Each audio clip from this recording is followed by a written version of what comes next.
Are you dealing with a pest or weed issue and you just don't know what to do? We use the best pest control methods approved for areas with kids and pets. Whether it's rats, mice, ants, or spiders, or something else altogether, we provide the coaching and solutions you're looking for. And you can know that your dollars are supporting a local, family-owned and operated business. Allow us to help you get back to living healthy and pest-free. Harvest Valley Pest Control. A new video game, a movie, dinner with friends. There are a lot of things worth saving up for. Vapes aren't cheap, and buying pods over and over can stop you from affording things you want more. When it comes to your money, choose what matters. Choose you. When life gets stressful, jumping into your passions can help you find your calm. Avoid vapes, which contain nicotine and can make feelings of anxiety and depression worse. When it comes to your mental health, choose what matters. Choose you. You trust the same doctor for your health and the same dentist for your smile. Trust Global Car Care to keep your vehicle running strong. We track your car's history so it gets the right care at the right time. With our 3-year, 36,000-mile warranty on parts and labor, you'll drive away with confidence. Global Car Care, your automotive experts. We service all makes and models, but specialize in Sprinter vans, Mercedes, Audi, Volkswagen, and BMW. Call or visit us today. Great job on our anthem there as we are back here at Paul Thomas Senior Stadium along with Brandon Schmidt and Eric Granstrom with you here on the NCWLIFE channels. We get ready for baseball here tonight. Kamloops and Wenatchee, and Brandon, I'll tell you, Canada has not been too kind to the Applesox so far this summer. Yeah, not at all. Kamloops, team that kept us out of the North Division title there, too. Mm-hmm. We were thinking that Bellingham was going to do that to us, but we kind of did it to ourselves there at the end. I asked Mitch Darlington, who is a huge fan of Ed Naggs, former longtime skipper here with the Applesox, and I said, how is it? Is it strange? Is it peculiar that Ed is now the head man up in Bellingham? And he says, both. Yeah. He says he's a mentor of mine. Right. And love, what he's done for baseball. And you cannot, in any way, shape, or form, dismay what he did here for the Applesox and putting them on the map, really, as far as summer collegiate baseball. And he says, but there's also that part of me that's like, really? You got to go to Bellingham and be in the same division? I know. Well, and Ed's a lot of the reason, I think, too, with his connections down in California with some of those big schools and him coaching at Gonzaga right out of college. That's why we're able to get so many good players here in Wenatchee, is because of his connections that he had and that we've ended up keeping, thankfully. Our umpires for tonight's ball game calling balls and strikes will be Brandon Lane, and out on the base paths will be Lucas Raley, as we're about ready for baseball here tonight on the NCWLIFE channel.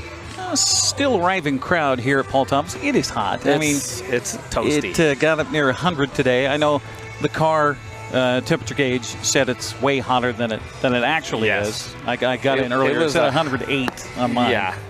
It was. I don't think it was 100 when I was driving over 100? here. Yeah. Okay. All right. We do have a little bit of a breeze here tonight at the ballpark.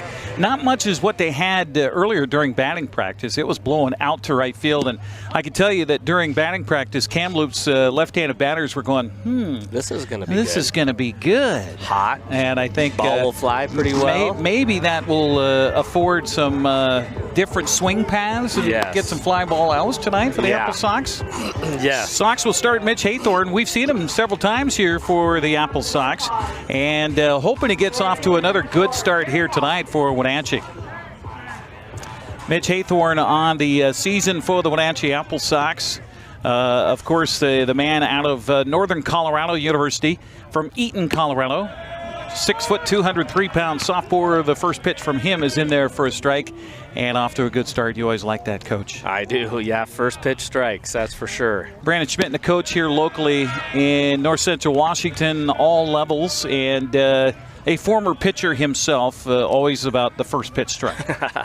Yep. I played them all. Don't like that one, though. Hit by pitch. And a ladybug just landed on me. Is that good luck for tonight? Supposed to be. Yeah, okay. Or I don't know if that was a ladybug or not. Oh, it bit me. Okay. So hit by pitch, our first batter of the night. So Jared Hall will get down to first base. How frustrating is that as a pitching coach or watching your guy on the mound throw 2 first strikes without a swing, and then you plunk the guy on an 0-2 pitch? Yeah. Especially to lead off the ball game. Yeah, hopefully that was, it was a 90-mile-an-hour fastball, too. So maybe just trying to get him off the plate a little bit and got a little bit too far inside. We'll see how Haythorne's move is to first base. If I remember correct, we've seen him a couple of times this summer. It's not bad. First pitch here is high and inside to Elijah Clayton. He is a 5'10", 175-pound freshman from UC Berkeley, batting .287. Third baseman stands in the right-handed batter's box and will take the second pitch for a strike, and the count evens to Clayton at 1 ball and 1 strike. Yeah, they have a couple kids from UC Berkeley and then three guys that are playing at University of Texas Tyler. Runner from first goes. The pitch is high and inside and over the top of the batters. So our catcher, Kronoa Morisaki, had no chance to throw. Meanwhile, easily into second base with the stolen base is Jared Hall. So we'll keep an eye on the base paths here tonight as Kamloops trying to be aggressive early. Yeah, we've recognized that from them as they like to run. So we're going to have a little bit quicker delivery to the dish. That one was pretty slow. And flown towards right field and battling the sun on the foul line and making the catch out there is Aiden Doherty. Welcome back. Meanwhile, tagging and moving into second base on the play is Jared Hall. Yeah, he almost forgot what it was like to play right field here, right? Looking there for a second. It's a tough position to play at this ballpark, as we've talked about many a times before. And here's a guy that has certainly done some damage against the Applesox this summer. He's done some damage against a lot of teams in the West Coast League. It's Drew Schmidt. He's batting .303, and I don't know, you pitch around him here with a runner at third base? It's pretty early. Pitch on the way is swung on and hit in the air, but foul and out of play. And the count 0-1 to Drew Schmidt. Batting .303. That's one of the trio of starters from the University of Texas Tyler tonight. 6 foot, 195 pounds. He's a sophomore. The 0-1 pitch on the way from Haythorne swung on and fouled away. Well, he's off to a decent start against a tough man at the plate right now. Now, don't hit him. Yes. Yeah, well, he looks so comfortable up there at the dish. You look at how he's standing up there, and you can just tell that he's a hitter. Well. Yep. The 0-2 pitch is outside for a ball. Tried to get him to fish at one, and that's a good location, good pitch by Mitch on that one. Yeah, I like that because he was going with off-speed, and then he went a fastball there too. So try and get him to fish. 1-2 the count as Haythorne comes set. The pitch on the way swung on and chopped slowly up the third baseline, but foul. Over to field it is Kyle Panyanaban, or KP. Let's call him KP. So much easier. Yeah, foul ball, dead ball. Our broadcast tonight on the NCWLIFE channel brought to you by our platinum supporter Alpine Air Heating and Cooling in Wenatchee. Turn to the experts at Carrier and Alpine Air. Give them a call today at 509-662-6842. They're on the web at alpineair.net. Bouncing in with ball 2 is Haythorne. Evens the count to Schmidt at 2 balls and 2 strikes. Good job behind the dish there to keep it close. Yeah, Morisaki, I don't know if, have we seen him catch so far this summer? I don't know if we have or not. I know he's been doing a lot of catching on the road, but. Haythorne's next pitch swung on and drilled into the air to left center field. That's going to drop in for a base hit. So we talked about the ability of Mr. Schmidt to cause some problems, and he does again as Kamloops is off to the early lead, 1-0. Yeah, that, like I said, his comfortability at the plate is not something that should be reassuring for Applesox fans tonight. And you could just see that he didn't care if he had 2 strikes or if he had no strikes. He was feeling very confident there. Joey Rico, the DH and pitcher tonight, steps in the left-handed batter's box to face the righty on the mound, Haythorne. His first pitch snaps the webbing of the glove of Morisaki, but it's outside for ball 1. Haythorne for the Applesox, 2-1 on the summer with a 3.0 earned run average. In his 24 innings, he's struck out 30, and that's second on the ball club, by the way. 16 walks, 17 hits. in his 24 innings pitch. His only loss was 2 Kamloops back on June 30th and a 5-4 decision where he went 5 1/3, allowed a run on a hit with 5 strikeouts and 3 walks. The 3 walks bit him that night. This pitch swung on and hit hard, deep right center, and over to his left is Philip John. Yeah, our new to the team this year, or this new weekend, to us, right? Yeah, he's been with the club for this last series in Canada. Okay. But new to us. Yeah. So Chon is able to make the catch. So 2 down now for Kamloops. That'll bring up Tanner Hornback, batting .340. Yeah, that's right, .340 on the summer. A 5'9", 175-pound sophomore from the University of Texas Tyler. The runner goes. The throw down to second base is close, but sliding it head first safely on the stolen base is Drew Schmidt. You know, that was a pretty slow delivery again, but a great transition and great tag there too. So I didn't think we even had a chance of making an out there, and catcher and second baseman did a really good job. Morisaki to Knowles on that connection there. Here comes a pitch from Haythorne, swung on a grounded to the second baseman. Knowles is right there on a hop. Will field and throw, and that'll do it. But Kamloops gets the early lead here on an RBI single by Drew Schmidt. We'll head to the bottom of the first. Kamloops 1, Applesox 2 up next. You're watching West Coast League Baseball on the NCWLIFE channel. Les Schwab changed the tire game more than 70 years ago. Today, we still believe you should get more from less. Like more hustle, less hassle. More of the best service around, less of the runaround. Because we include America's best tire warranty in every tire we sell. So you get more unbeatable warranty, less charging you extra. It's why we're more than proud to say, you get more from less. There's no place like home. Because home is where we're totally comfortable. It's where we can be ourselves and let our guards down. It's where we make memories. And we're always imagining new ways to keep it totally comfortable. Carrier. Total comfort. Totally happy. Call Alpine Air Heating and Cooling today. Your comfort is their priority. Thanks for joining us on the NCWLIFE channel. Along with Brandon Schmidt and Eric Granstrom with you as we head to the bottom of the first. Kamloops up 1-0. As Mitch Darlington will send Camden Bates to the plate first. He's the left fielder tonight. Batting second will be Cade Martinez, and batting third, brand new, well, not new to Wenatchee, but new this summer, Aiden Doherty. Good to have Mr. Doherty back in an Applesox uniform. Yeah, that's really nice to have back. You know, we had talked about Joey Rico being a hitter and DH, and or excuse me, a pitcher and DH, and some people may wonder why didn't they just have him as a pitcher. Well, the advantage of that is if he comes out of the game defensively, then somebody else can come into the game and he can still remain as the hitter there. So that's why they would be writing that in as a DH1. Good plan there. And as we saw right there, he can swing it pretty well too. Yes, so. yes he can. Yes, he can. Warm night here at the ballpark. Temperatures reaching near the triple digits here for Wenatchee today. This is the hottest day of the week, by the way. Tomorrow, well, actually tonight, you can hear it a little bit in our microphones. As the game progresses, the wind are really supposed to pick up. We've got a fire weather watch in effect because of the high winds, the high temperatures, and the low humidities.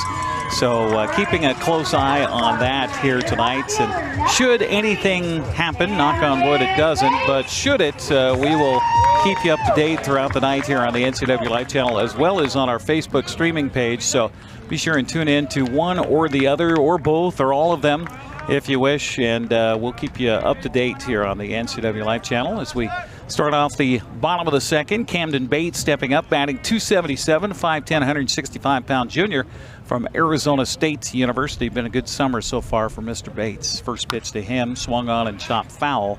I don't know, did I hit the ground or hit the catcher? I guess it just took kind of a weird hop there. Yeah, that's one where you may want to get going down the base path with the turf. Yeah. It can take some awful weird spins. And we've seen that too. All throughout baseball, you get that artificial surface around home plate, and some of that English that comes off on a bat and a swung on ball. You never know what's going to happen. Swing and a miss here by Bates, so he's down in the count 0-2 here. Yeah, Rico doesn't have great velocity, but he's got some good movement on his pitches. He's throwing about 85 right now. That pitch was 90. Boy, that up and in. Looked pretty good, but ball one called by our home plate umpire Brandon Lane tonight. Lucas Rayleigh out there on the base paths with our sinking sun to the west. The pitcher on the mound bathed in sunshine right now. Pitch on the way, swung on, and that was kind of a stay alive swing by Camden Bates. Yeah. Good job fouling off the pitch on the outer half.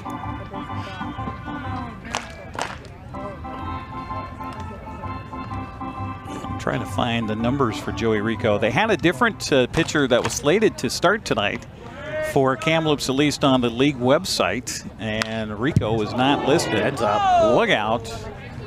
Heads up. Foul ball came towards the Applesox dugout. I think he was a little bit in front of that one. I think so. You think? Yeah. Oh, here we go. Rico, well, he struggled a little bit so far this season. A 21.6 earned run average. That's what I like to hear. In 6 2/3 innings. This pitch, boy, snapped the webbing of the glove of the catcher, Connor Clark, but called ball 2. So now the count even to Camden Bates at 2 balls and 2 strikes, and getting a chance to see a lot of pitches here. Yeah. Which is always a good thing for the leadoff hitter. You know, we talked about a lot the first pitch strike and you know, as a pitcher getting that first out, and you know, unfortunately Haythorne wasn't able to get the first out, and hit by pitch, and as we've talked about also many a times, those first walks or hit by pitch come around to score too often. Bounding ball towards the third baseman. In on it comes their third baseman. He will field cleanly and make the throw across the diamond for the out. 5-3 on the putouts. 1 out here in the bottom of the first for the Wenatchee Applesox. A good play over there at third base by Elijah Clayton. You know, that's one thing I didn't get a chance to talk to Mitch Darlington about earlier today when I had a chance to sit down with an interview with him is talk about how much this infield has improved with the changes in the offseason. Yeah, it's impressive. I remember last year when we were ending the season and looking at it and just seeing how beat down it was, and in comparison to now and how beautiful it looks. They've done a really good job of keeping it kept. Shortstop Cade Martinez takes the first pitch away for a ball. This pitch swung on and hit a long way but foul down towards the clubhouse here for the Applesox. Little guys over there running after it. Count evens at 1 ball and 1 strike. Understand, speaking of youngsters, well, not quite so young, but we have someone who's clamoring for an interview. Yes, we do. Easton is wanting to be interviewed after the game. We got the bat boy down here that is the biggest Applesox fan I think I've ever seen. Wow. Now, Mitch Darlington will challenge him on that, because Mitch says that he grew up as a giant Applesox fan. Oh, yeah. Pitch here swung on and hit hard to left center, and no, center fielder Connor Clark is able to track that one down. Yeah, Easton lives in Stanwood and just happened to have an aunt and uncle that live here, and so he coerces his parents to bring him over and stay with the aunt and uncle, and they are happy to bring him to every game. So, well, there you go. If you could make it happen, make it happen. That's right, and he does a good job of making it happen. Yeah, I thought that was gonna get over his head there, but he read that obviously better than I did.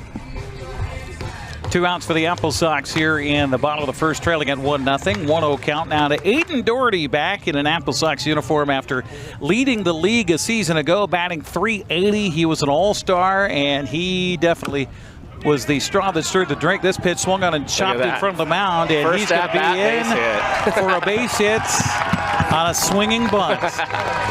Who cares, right? However, it works.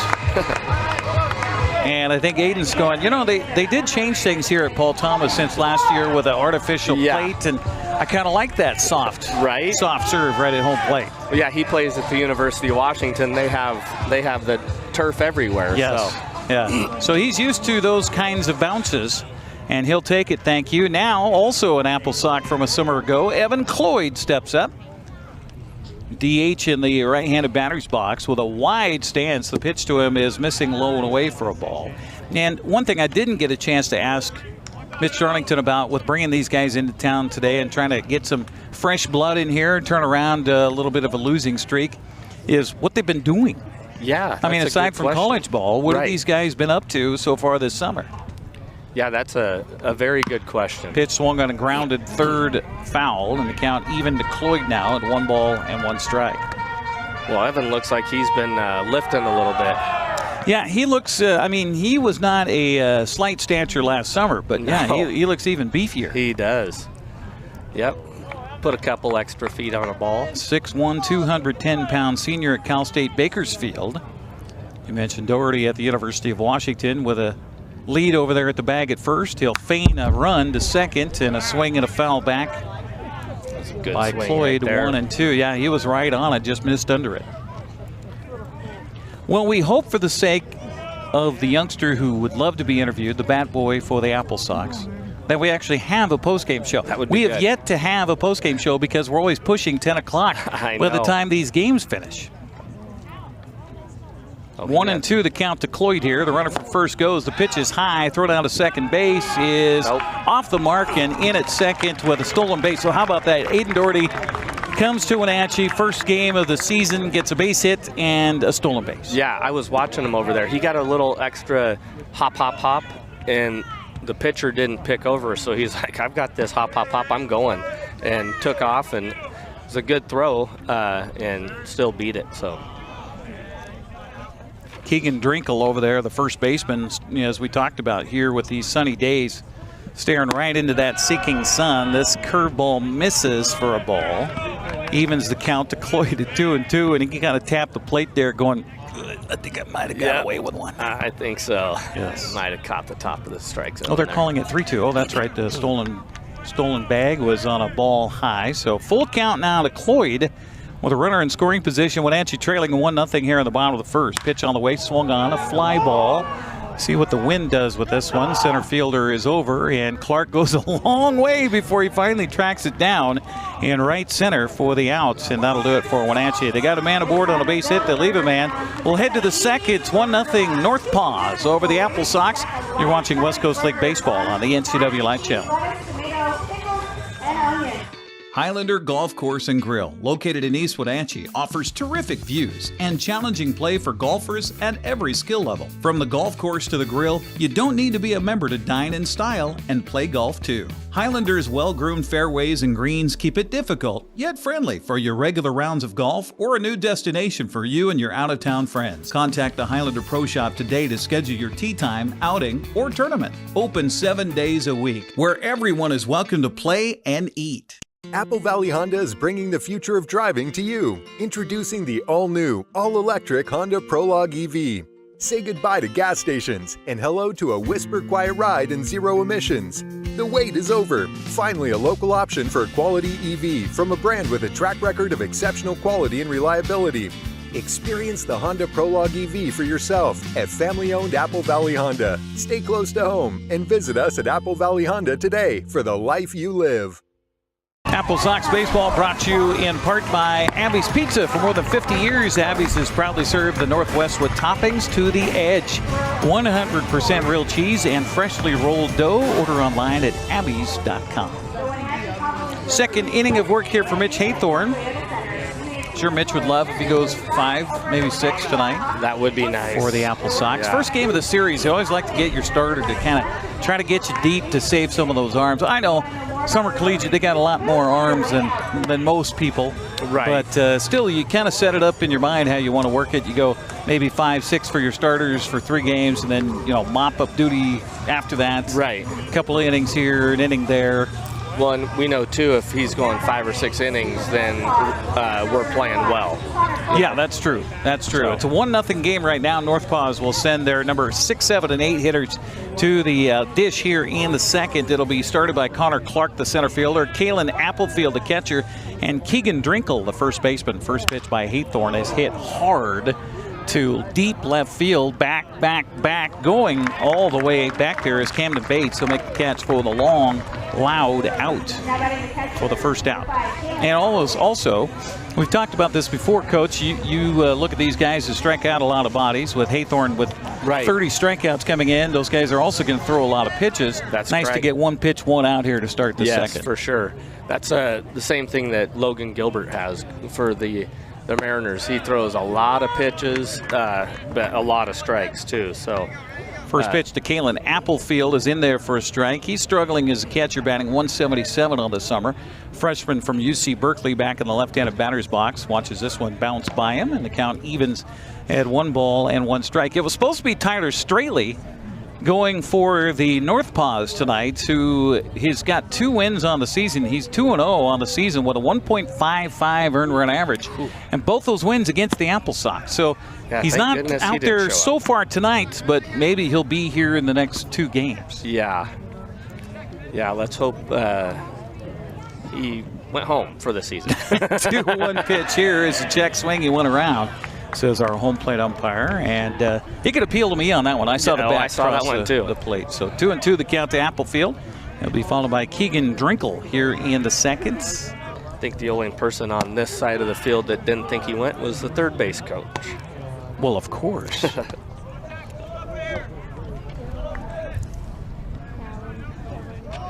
Full count now to Applefield. 1 out, nobody on here in the second, and a check swing, and did he go? No, the umpire says no. A nice idea by Morisaki to tag him on a ball that hit the dirt, but second free pass here for the Northpaws in the game. Jared Hall led off the game. He was behind in the count 0-2, and then Haythorne hit him with a pitch. He eventually came around to score on the RBI single by Drew Schmidt. That's how they scored their first run of the game. We're in the second. Keegan Drinkle will come up with a runner on first and 1 out. Batting .214, 6'2", 200-pound freshman from the University of Mary. All we need to really do, we don't need to listen for the umpire say anything. We just listen to the crowd behind home plate. That's right. If they go, oh, or worse. Yep. 1-0 the count. Luckily, they've been pretty well tamed. I think they've been well behaved. This pitch swung on and fouled back, and the count now even to Drinkle. That was a very defensive swing there, wasn't it? Yes, it was. It kind of got in on him, I think, the left-handed stick there.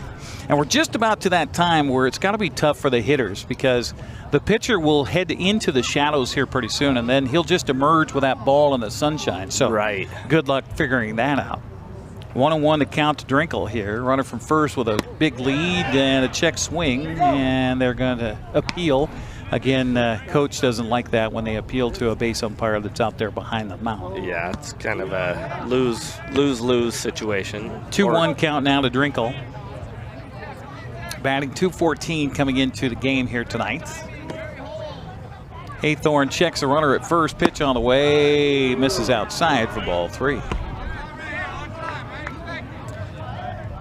Yeah, those trees behind us that are creating that shadow on the right behind the pitcher is going to be pleasant here in a couple minutes. Yeah, for us. Yes. Yeah, it'll bathe us in darkness there. I can certainly get out of the sunshine right now. Pitch here misses outside for ball 4.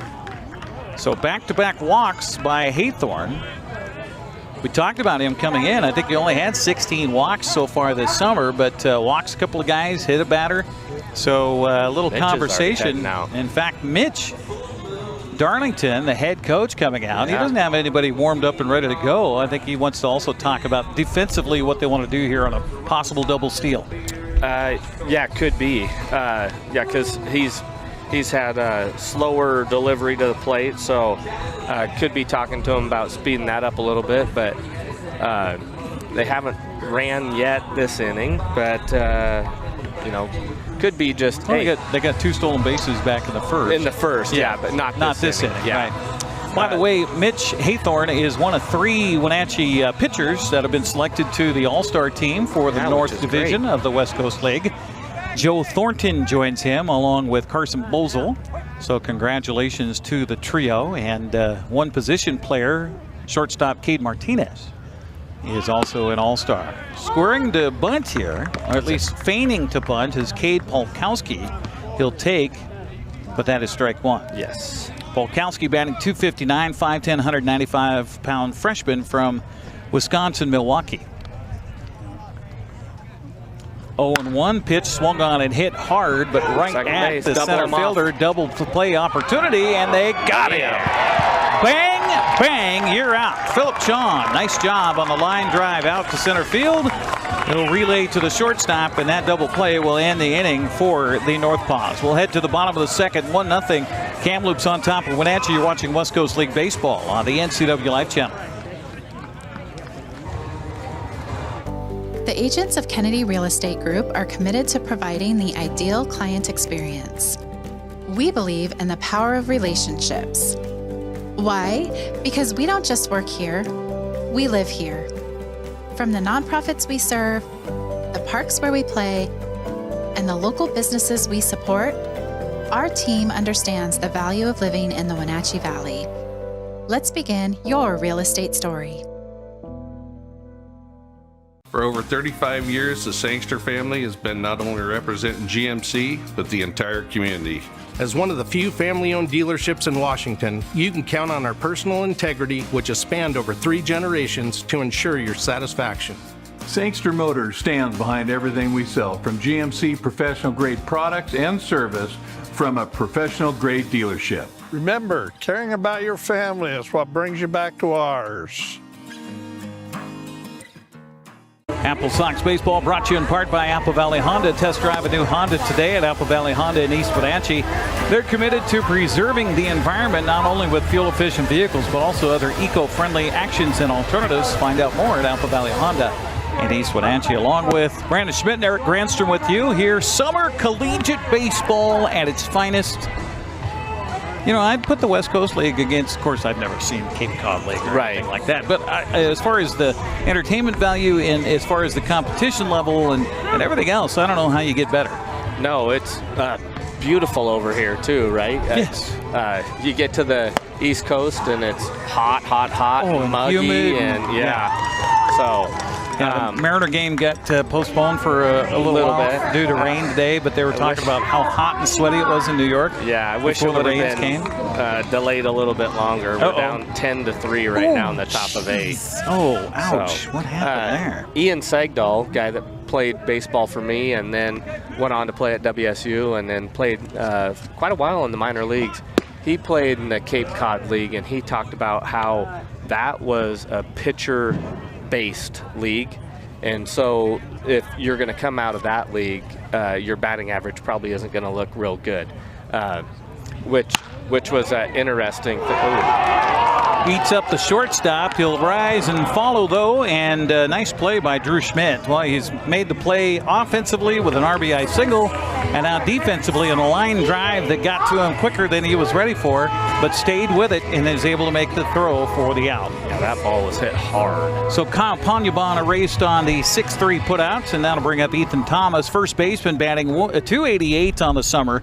Yeah, he's a big fella, if you're wondering. 6'7", 215, senior out of Utah. Check swing, and they'll say he went around, or it was a strike anyway, in the count 0-1 on Ethan. Yeah, he was. Ian would just talk about how good the pitching was there, and how all the colleges would send their best pitchers up to there, which makes it very difficult if you're a shortstop or first baseman. Yeah, definitely. 0-2 the count to Thomas here, and the pitch on the way to him by Mr. Rico. Misses low for a ball. 1-2. How do you not say Rico? Suave. I could have rolled my R on that one. I could have done a little better. 1-2 the count here to Ethan Thomas. Pitch on the way. Swung on a miss. Big swing so there. He is gone strikes. with the first strikeouts here of the ball game for Joey Rico. 2 down here in the inning for the Applesox brings up Dylan Knowles. If you're not familiar, Dylan is brand new. 6'1", 185-pound junior from Cal Poly San Luis Obispo. Second baseman for the Applesox, got the eye of a former Applesox player, Evan Canfield, who was fantastic. He was. Left fielder, remember that catch he made that robbed a home run in that playoff game? Set the win for the Applesox in the North Division, send them to Portland for the championship, where they got 1 strike away from the title. Yeah. I talked with Mitch Darlington about that earlier today. We're going to air that interview Thursday morning on Wake Up with Wenatchee Valley here on the NCWLIFE channel if you want to watch it. 7:45, well, about 7:40 when we'll start that interview. correct me if I'm wrong, but Canfield had a couple big home runs. He did. In that series, too. He did. Yes, he did. And Canfield called up Mitch and said, hey, I've got this kid, Dylan Knowles. You need to get him up to Wenatchee. And look at that. He's here. And he's in the left-handed batter's box. The 1-2 pitch on the way to him swung on and fouled away, and the count stays at 1 ball and 2 strikes. Applesox baseball brought to you by our friends at Alpine Air Heating and Cooling. Turn to the experts at Carrier and Alpine Air. Call 509-662-6842 if you're having any issues with your air conditioning unit, and that could very well be a possibility with this weather. Yeah. 1-2 the count here to Knowles, and the pitch by Rico is grounded foul. About, what is that base path out there? Is that about 2 feet? Yeah, I think it was right along the chalk that is the base path, or the I think it might be 3. Is it 3 feet? I think so. Okay. We had this discussion before the ball game tonight about sizes. Yeah. And about the width of the plate and the width of a strike zone, and it's 2 different things. Another swing and foul and up the first baseline. Got to take into consideration the ball. So the plate is white to white, right? Yes. Or is it black to black? That's a good question. I think it's black to black. Okay, 18 inches wide. Yeah. And the strike zone is 21 inches wide? Yeah, that's what we were seeing. Okay. Yeah. We had talked about the width of a baseball. And how swing and a miss here, and how about Joey Rico? He settles down for a 1-2-3 frame with a couple of strikeouts.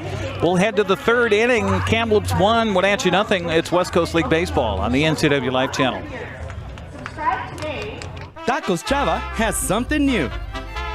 Customers at Tacos Chava say it's the best Mexican food around. Nachos, enchiladas, tortas, ensaladas, and introducing camarones in many styles. You'll love the fresh salsa bar with so much selection. Are you ready for Tacos Chava? Find them at 2 great locations, the Wenatchee Valley Mall and Eniac.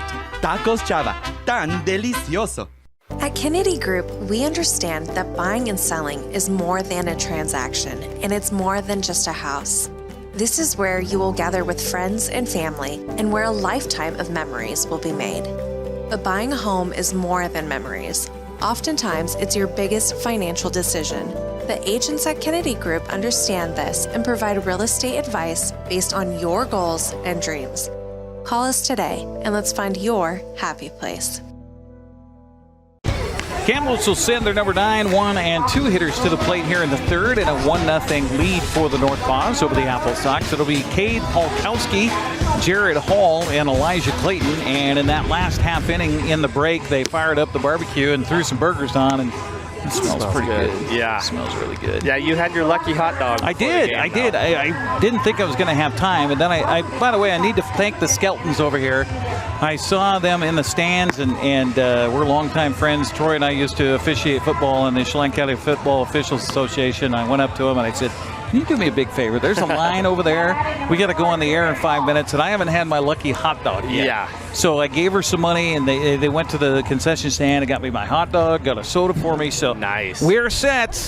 It's nice to have friends. The Gumagoida luck is in process. Swinging a foul out of the play. Polkowski was up when what happened? Was he up? No, it was, that's right. It was a line out by Drinkle. That's right. Yeah. No, a line out by Polkowski to double off. There we go. There we go. To double off Applefield. I believe it was Applefield at second base. Yes, it was. Yep. Okay, got it. So it is the top of the order here. Jared Hall leading it off. And he's looking at a 2-1 count. So it has been a non-traditional night so far for Mitch Haythorne. Having a hard time finding the strike zone, and he falls behind yet another batter with a 3-ball count, 3-1. That's the 4th batter he's faced in the first 3 innings, where he's gone 3 balls to. Yeah. Here tonight. Pitch on the way to him is a check swing. He went around. Oh, that's odd. What was that called? He called it the umpire down at first baseline called that as if he swung at it, which is very odd, being a down the first baseline as a without a left-handed hitter. And was there an appeal? I mean, there was. Did they have time for an appeal? Yeah, the pitch swung on the ground to Cade Martinez, all-star for the Applesox. Consumes that one and throws out the hitter, Jared Hall. So 1 out here in the third. Brings up Elijah Clayton, who is 0 for 1 with a fly out to right in foul territory. Yeah, but that was a big fly out for him, though, too, because that advanced the runner to third base. Jared Hall, after the stolen base, eventually advanced to third and then scored on RBI single by hit, Drew Schmidt, who's in the on-deck circle. As Clayton steps in, he'll take the first pitch for a ball. Be nice to face Drew Schmidt with nobody on. That would be lovely. Yes, it would. 1-0 the count to Clayton as Haythorne delivers. Pitch swung on a grounded foul up the third baseline. Kyle Piñanabon comes over and just flips it with his webbing of his glove over to the dugout on the Applesox side. 1-1 to count to Clayton. Showing off the glove skills there. As tends to be for those guys on the left side of the infield, right? Yeah. Swing and a foul at the plate here by Clayton, so the count goes to a ball and 2 strikes. And Haythorne ahead of a batter, and he's a quick worker right now. The pitch on the way, strike 3 cold, gone, looking for the first strikeout of the night by Mitch Haythorne. That's his 31st on the summer. 2 outs here in the third, brings up Drew Schmidt. Yeah, and that's unusual as well for Mitch on the mound to get to the third inning before he gets his first strikeout. Yes, it is. Yeah.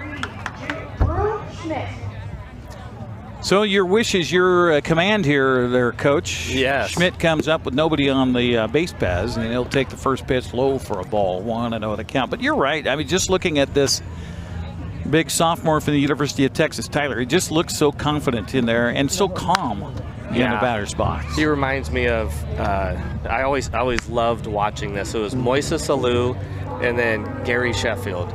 And Gary Sheffield moved more than any hitter I can ever remember. And Moises Alou was as quiet as possible. And they both hit well, but there was... Oh, well, this pitch swung on and hit a mile high, but center fielder for the Applesox, Philip Chin, will make the catch for the outs. And he kind of watches that and follows it into his glove, and that'll be a 1-2-3 frame, just what Mitch Haythorne wanted. He gets. We'll head to the bottom of the third. It is a 1-0 ball game. Northpaws on top of the Applesox. West Coast League Baseball on the NCWLIFE channel.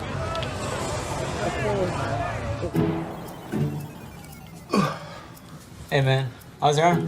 Getting better, actually, thanks. Did they give you anything for pain after surgery? Because I think I may have some left over. Nah, that's all right, man. Actually, me and my doctor talked about not sharing prescriptions, and that ibuprofen's a good option for me. The risk of addiction, it's not worth it. Makes sense. Take the next step. Don't share your prescriptions, and talk to your friends about the dangers of opioids. Welcome to the summer of good. Good people, good taste, good vibes, and good, well, everything. When you're ready for some old-fashioned good, Abby's is your place. We've been celebrating summers around the P&W for over 60 years. At Abby's, good is a legendary tradition. Holy pepperoni, Abby Man. It's the hometown hero bursting onto the scene this July at a special price, starring classic pepperoni, green peppers, and Italian sausage. One bite and wham. Don't miss the summer's biggest blockbuster. The hometown hero has arrived at Abby's. So stays out there after he a little creative first inning. He gets through the second with a couple of strikeouts, so he'll stay on the mound here for Kamloops in the third. He'll face Kanoa Morikowski, Philip Chong, and Camden Bates for the Applesox. The 8, 9, and 1 batters for Mitch Darlington tonight. Wenatchee in the process of trying to snap a 6-game losing streak, and I didn't go back through the record books because that's kind of a negative thing to look at, but I don't think Mitch Darlington in his 3 seasons in coaching Wenatchee, I don't know if he's got a 6-game losing streak in all that time. And that's a 6-game league losing streak too. Yes, which hurts a lot. So Murasaki steps up, catcher tonight, 6 foot, 180-pound junior from Cal State Bakersfield. Steps in the left-handed batter's box. Not often you see a catcher that will bat left-handed, but this is the case. Unless it's Cal Raleigh, who's a switch hitter, and this pitch is snapping the webbing of the glove of the catcher, Kalen Applefield, but it's a ball, 1-0 the count. Yeah, just I'm hearing large aircraft above. I'm not seeing the aircraft, but I'm hearing it. This pitch misses for a ball. 2-0 the count. And one thing we've been blessed on, and I'm knocking on wood right now, is we haven't had a lot of smoke here in north central Washington so far this summer, and I hope that stays that way. But this pitch swung on a hit hard, but right at the first baseman. He'll have to flip it to the pitcher covering Will Drinkle, and they'll get the out that way. 3-1 on the put out. 1 out here in the third. Brings up Philip Chong.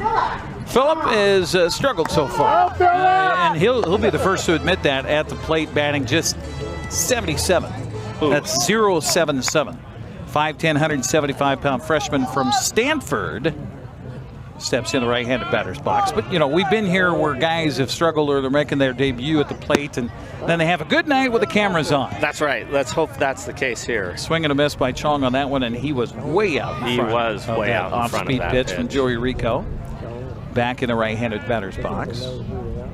And the pitch by Rico on the way. He'll square to bunt. Like that thought process right there. You're struggling. Do whatever you can to get on base. And that third baseman's playing way back. Yeah.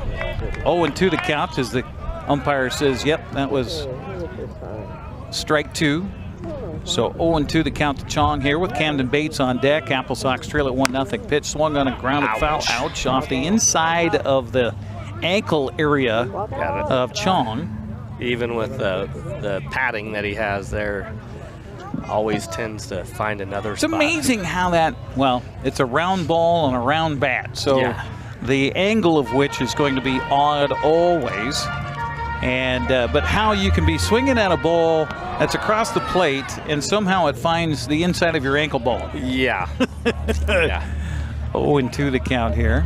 Are you hearing that? I am. Loud growling here? Sounds like a B-57 bomber. I know. 0-2 the count to Chong. He's back in there and ready, and the pitch to him he'll take for a ball. 1-2 the count. Our baseball coverage tonight on the NCWLIFE channel brought to you by Biosports Physical Therapy, Aquatherapy, Sports Biomechanics, Orthopedic Physical Therapy, Orthotics. All you need to keep moving. Find them online at biosports.net. Open Monday through Friday, 7 a.m. to 7 p.m. Swing and a miss here by Chong. 2 outs for the Applesox. That's the third strikeout of the night for Joey Rico. We mentioned he came in with a huge ERA, and so far he's keeping the Applesox at bay right now with just 1 hit in the ball game, and that was a dribbler off the plate. Yeah. Back to the top of the order here in the third. Camden Bates steps up, trying to change that trajectory. Bates is 0 for 1 with a ground out to third.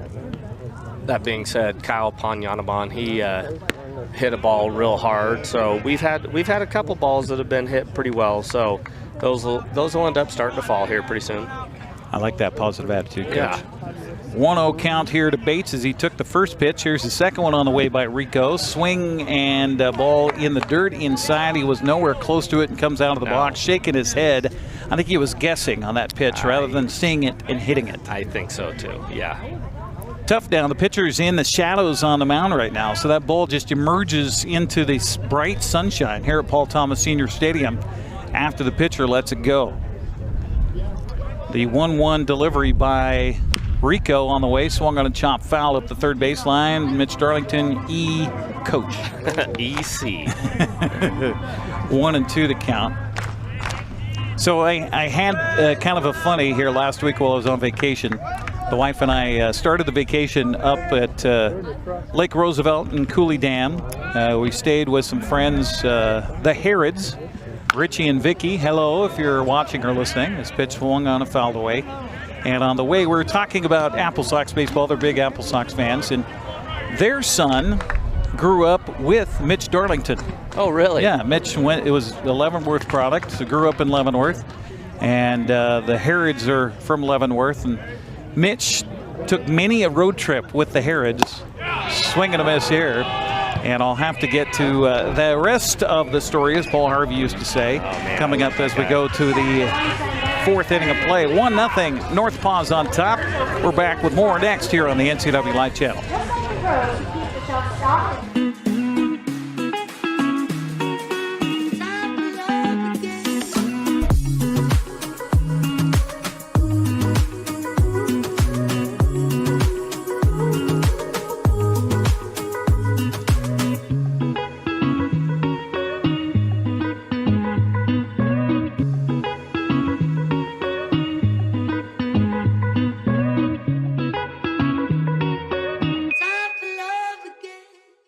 Hi, folks. Welcome to Save Mart. How can we help you today?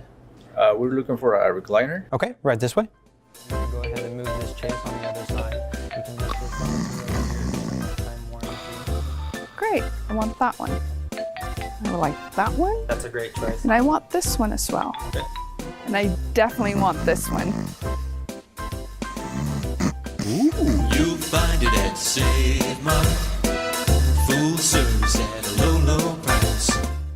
Joey Rico, Tanner Hornback, and Connor Clark do up here in the fourth inning for the Northpaws, the number 4, 5, and 6 batters.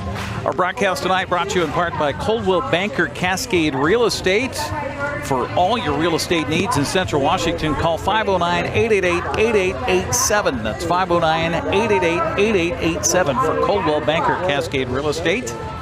Along with Brandon Schmidt, Eric Granstrom with you. The Mariners got kind of roughed up by the Yankees tonight in that first game of the series. Was that get a final yet? Yeah, 10-3 final. The Yankees got us. And unfortunately, Aaron Judge hit a home run, so he caught up. But you know what? Cal Raleigh said, nope, you're not catching me. So he hit one himself. Okay. So Judge is on his, I think, 34th, and Cal Raleigh's 36. 36. Yeah. Wow. How about the year so far for Cal Raleigh? And I love the fact he's getting the attention he deserves. Yes. I'm sure he hates it. He's not a fan of getting all this attention. No, he's not. He is. He seems like he would just be a guy that you would love to sit around and barbecue with and just sit there and have a brewski and talk baseball. Yeah. First pitch was a strike. Second pitch misses low and away for ball 1-1 to count to Joey Rico, who flew out to center in his first at-bat back in the first inning. Well, you know, Cal's not just hitting it either. He's throwing guys out. He threw another guy out tonight, too. So this is hit very hard, but foul up the first baseline, and the count goes to a ball and 2 strikes. When a guy, as a pitcher, throw a pitch like that, and the guy is on it and just was ahead of it a little bit, but, I mean, he squared that up. He did. Do you could see... You could see that pitch right there. He went with an off-speed pitch, probably a changeup, and tried to go away with it, too, to induce a rollover ground ball, which is what the guy ended up hitting. He did, but it just found a hole in the defense. So Joey Rico proving why they've got him in as the pitcher and DH tonight as he gets the base hit to lead off the fourth. This is the second time in the game in 4 innings the Northpaws have had the leadoff man aboard, as that brings up Tanner Hornback. Hornback takes the first pitch in there for a strike, 0-1 to count. Hornback grounded out to second in the first to end the inning. There is that big gap to the right of the infield here as Hornback went the opposite way last time up. Pitch here swung on and fouled, and the count quickly 0-2 on Hornback. So you like to see that dribbling single up the middle, and then your pitcher comes back, throws a couple of strikes. Yeah, for sure. Yeah, I mean, baseball is a game where you got to have a short memory no matter what position. Oh my goodness, yes you do. Because the next thing you know is you're going to get yourself into a slump. Derek Jeter had multiple times where he was not hitting well, but somebody said, "So Derek, you're in a slump right now," and he goes, "No, I'm not." Didn't consider it a slump whatsoever, because I mean he had so much confidence in himself that he knew the next at bat he was going to get a base hit, and if he didn't there, he knew the next one he was going to get a base hit. Strike 3 called. Tanner Hornback retired on strikes here. The second strikeout of the game for Mr. Haythorne. First out here of the fourth brings up Connor Clark, the center fielder, 0-for-1 with a fly out to left field. Yeah, that's confidence, and really, I mean, to be at that level of any professional sport, you have to be confident in yourself and your ability. Oh, yeah. Yeah, and as soon as you're not, then you start... They'll eat you up. Yeah. And then the guy behind you will get a chance. Yes. The challenge for anybody in any position, any level, is to never give that guy behind you a chance. Right. First pitch here misses high and away for a ball to Clark. 1-0 the count to the sophomore from the University of Texas, Tyler. You know, I'm happy that Julio Rodriguez got named to the All-Star game, but my opinion, he hasn't been performing it up to his best, but you can see it. He strikes out a lot on balls away because he's trying to swing too hard and pull everything. And if you look when he's at his best, he is hitting balls to right center field, to left center field. He's not just pull. Yeah, he's spraying the ball around the park. And that was the thing that I really enjoyed about Edgar coming on with the Mariners, is because that's his whole mentality. You know? Yeah, see the ball, hit the ball where it's at. Yes, and don't try to guess. That's how he became a Hall of Famer, is hitting the ball all over the field instead of just trying to pull.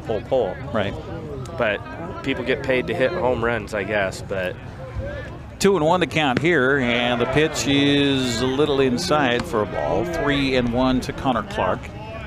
If you can hit a home run to opposite field or to the right center field as a right-handed hitter, that's way more impressive to me than somebody that pulls a home run. Haythorne needs to keep a close eye on that runner over at first base. He'll take the lead, and the pitch is high for ball 4. So several walks tonight. 3 walks now in the ball game for Haythorne and a hit batsman. So that's 4 free passes.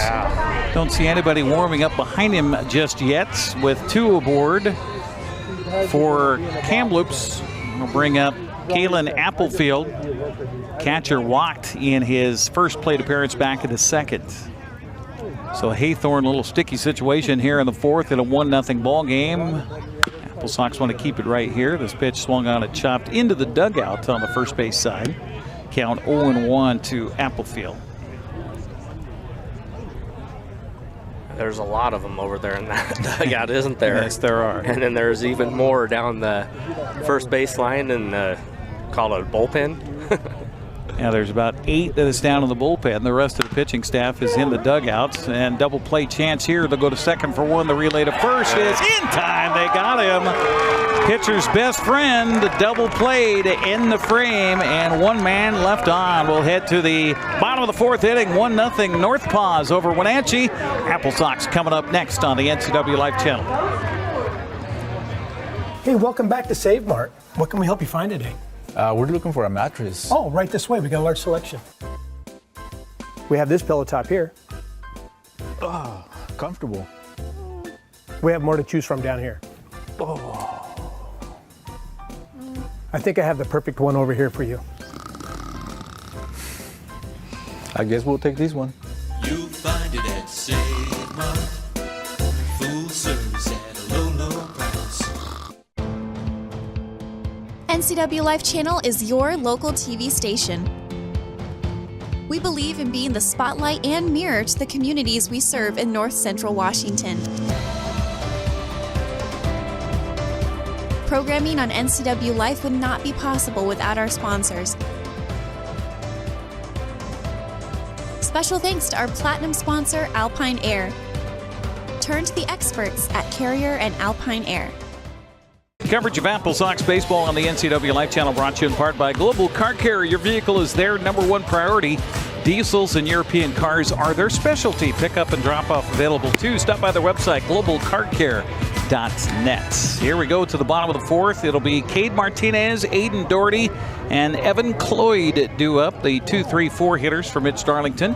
And the Wenatchee Applesox is Joey Rico. I will tell you what, looking at his ERA and what he's done so far coming in, I thought, okay, here's the Applesox chance to score big and score often. And he's pitched well after that first frame where it was a little bit of shakiness at times.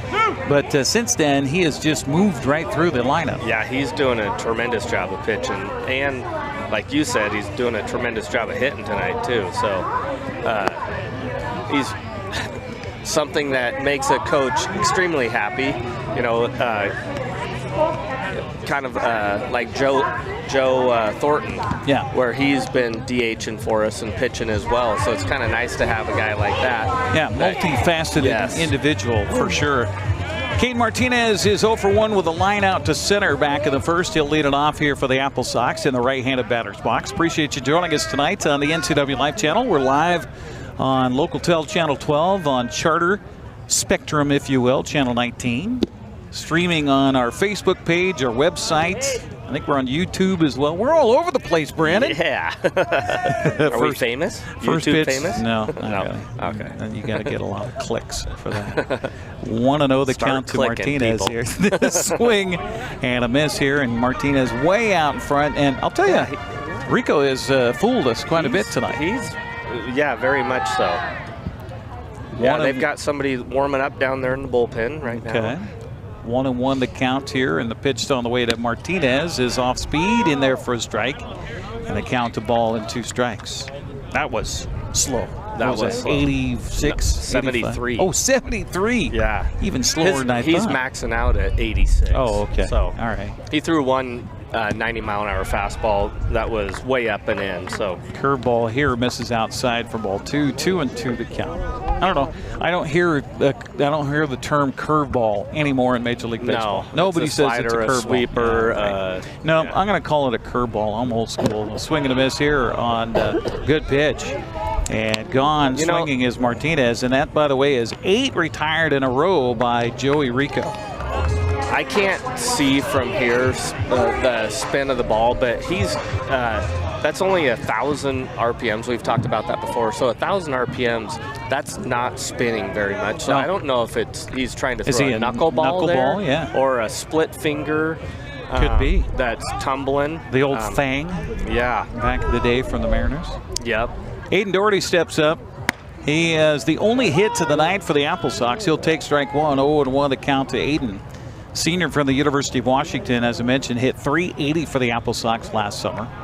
Was definitely a spark plug in that machine that rolled to the North Division titles. Pitch here is in there for a called strike, according to our home plate umpire, Brandon Lane.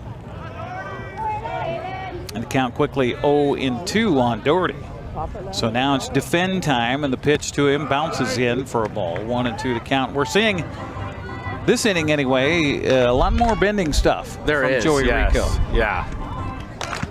You know, maybe he knows he's getting to his limits of pitches. Could be.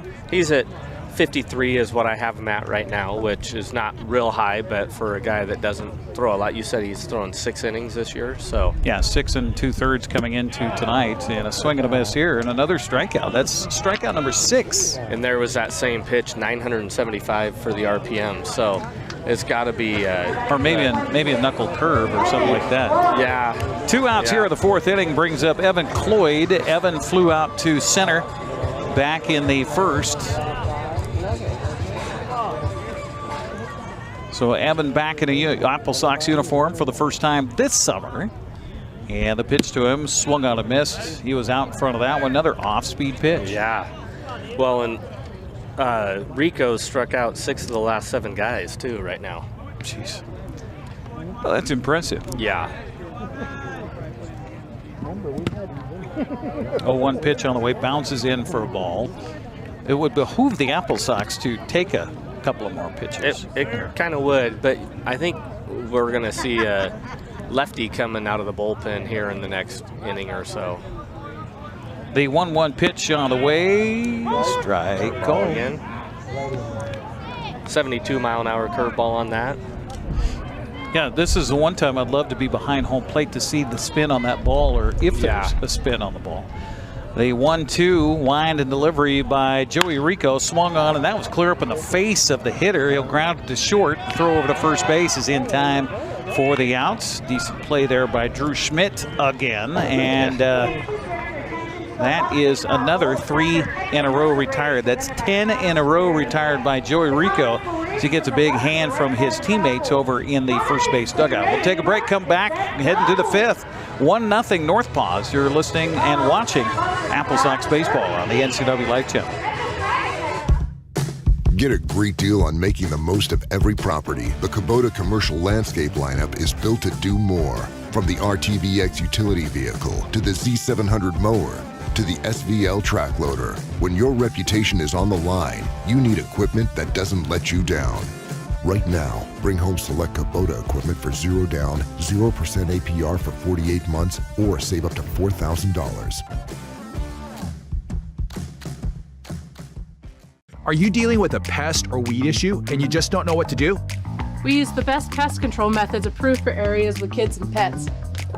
Whether it's rats, mice, ants, or spiders, or something else altogether. We provide the coaching and solutions you're looking for.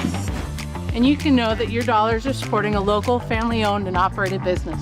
Allow us to help you get back to living healthy and pest-free. Harvest Valley Pest Control. To the fifth frame we go, and it will be Mitch Haythorne again on the mound for the Applesox. He'll face the 8, 9, and 1 hitters for Kamloops. That'll be Keegan Drinkle, Cade Polkowski, and Jared Hall. Our broadcast tonight brought to you in part by Harvest Valley Pest Control.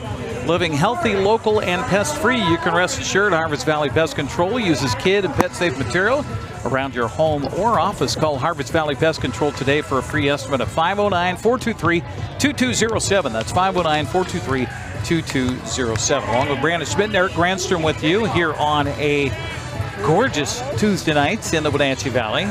Yes, not much wind to speak of, just enough to make it so it's a lot more comfortable than it was earlier today. Oh, my goodness. And that shadow You've on our had back. quite a day, my friend. Yeah. Mountain biking this morning and then golf this afternoon. Yeah. And meanwhile, I was just slaving away in an office. I know. That's one of the perks of being a teacher. Summer's off. Yes. Although you had to work for quite a few weeks this summer. I did. I worked a couple, 2.5 weeks, did some summer school, so try to get some kids that weren't passing before to the passing level. So. And you said that they matriculated. They did well. This pitch swung on and a fly ball to center field, and over to his right is Philip Chong, and he's been able to handle himself well out there so far tonight. Yeah. 3 pitches, 1 out for Mitch Haythorne. Brings up Cade Polkowski, who lined out to a double play back in the second. It was a beautiful play by Chong out there, and I'm not sure what the base runner was thinking in Applefield. He got a big lead off the second. That ball was behind him. I don't know if he was looking at his coach in the third base box or what, but it gunned him down on the double play. Well, let me just say this. He is a freshman. Okay? So the reason, I know you're laughing, but I'm being 100% You're being serious on this. Right. So he could have just come out of high school, and he's a catcher, and oftentimes there's a pinch runner for catchers. This so is this true. could be one of his. He's not used to the base pass. Right. So it could be one of his first times on the base pass, and then reading that. Pitch here swung on and hit in the air to right field. This is going to drop in for a base hit. Well placed by Polkowski with a 2-out or a 2-strike swing. Drops it in front of Aiden Doherty out there in right field. So back to the top of the order for Kamloops for Jared Hall.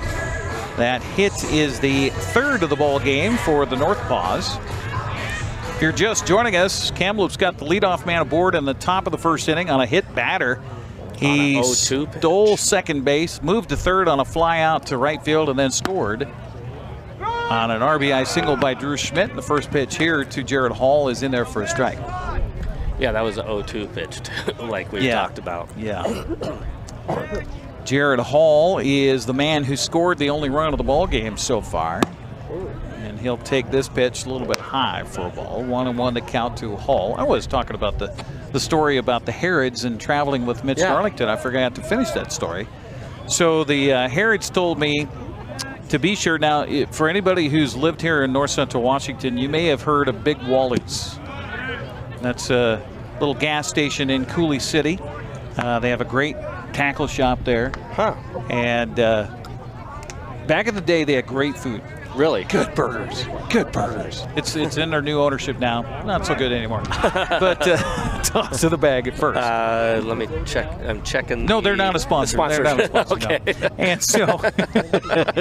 And so the Harrods made sure and said, hey, if you do an interview with Mitch Darlington, you need to ask if he wants cheese on his Big Wally, because that's what we would ask him on the way to the restaurant.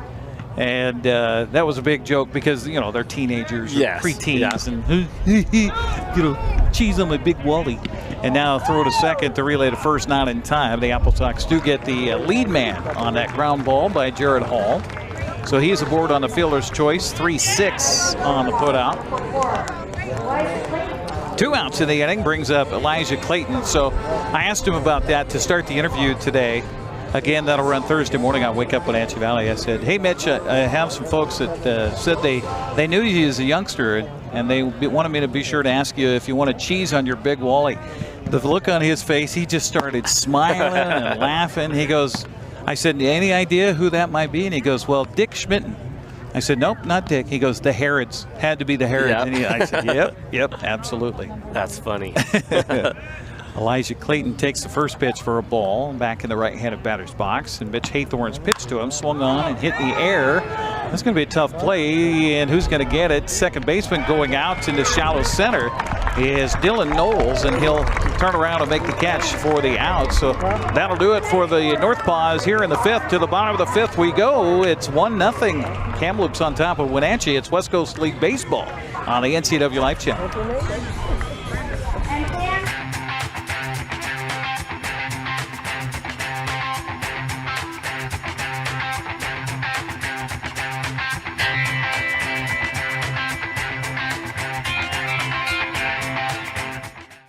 A new video game, a movie, dinner with friends. There are a lot of things worth saving up for.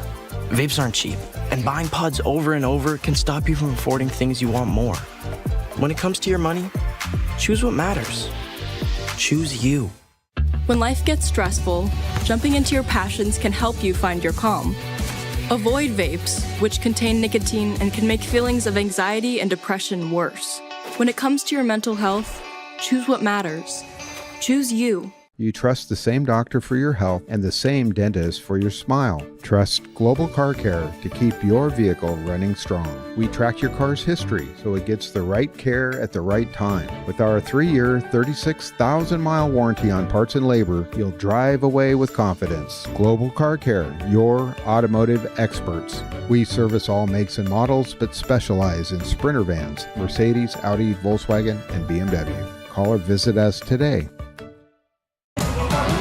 Looks like we do have a new pitcher out on the mound here for the Kamloops Northpaws, and he is wearing number 18 on his back. So we'll take a look at whom that might be here in relief for the Northpaws after Joey Rico did a great job. Aiden Sachin. So Aiden Sachin comes in, 6'1", 200-pound freshman from Coffeyville Community College. Never heard of it. And your guess is as good as mine because they don't list a hometown for him. But looking at the last name, I'm guessing he's Canadian. I'm just guessing. Yeah. Kyle Panyanabon will start it off here in the fifth for the Applesox, desperately needing some base runners. One hit so far for Wenatchee in the game. That came back in the first with 2 outs. So maybe we're talking about this during the break. Maybe getting somebody else on the mound, a different look, will be just what the doctor ordered. Yeah, could be. And he's from Calgary, Alberta. See, I guessed. You did. I was right. You did. By the way, 26 of the 26 men on the roster for Kamloops is from Canada. Really? So appropriate that we get the Canadian anthem before the game tonight. I'm sure. Yeah. All 26 of them really appreciated that.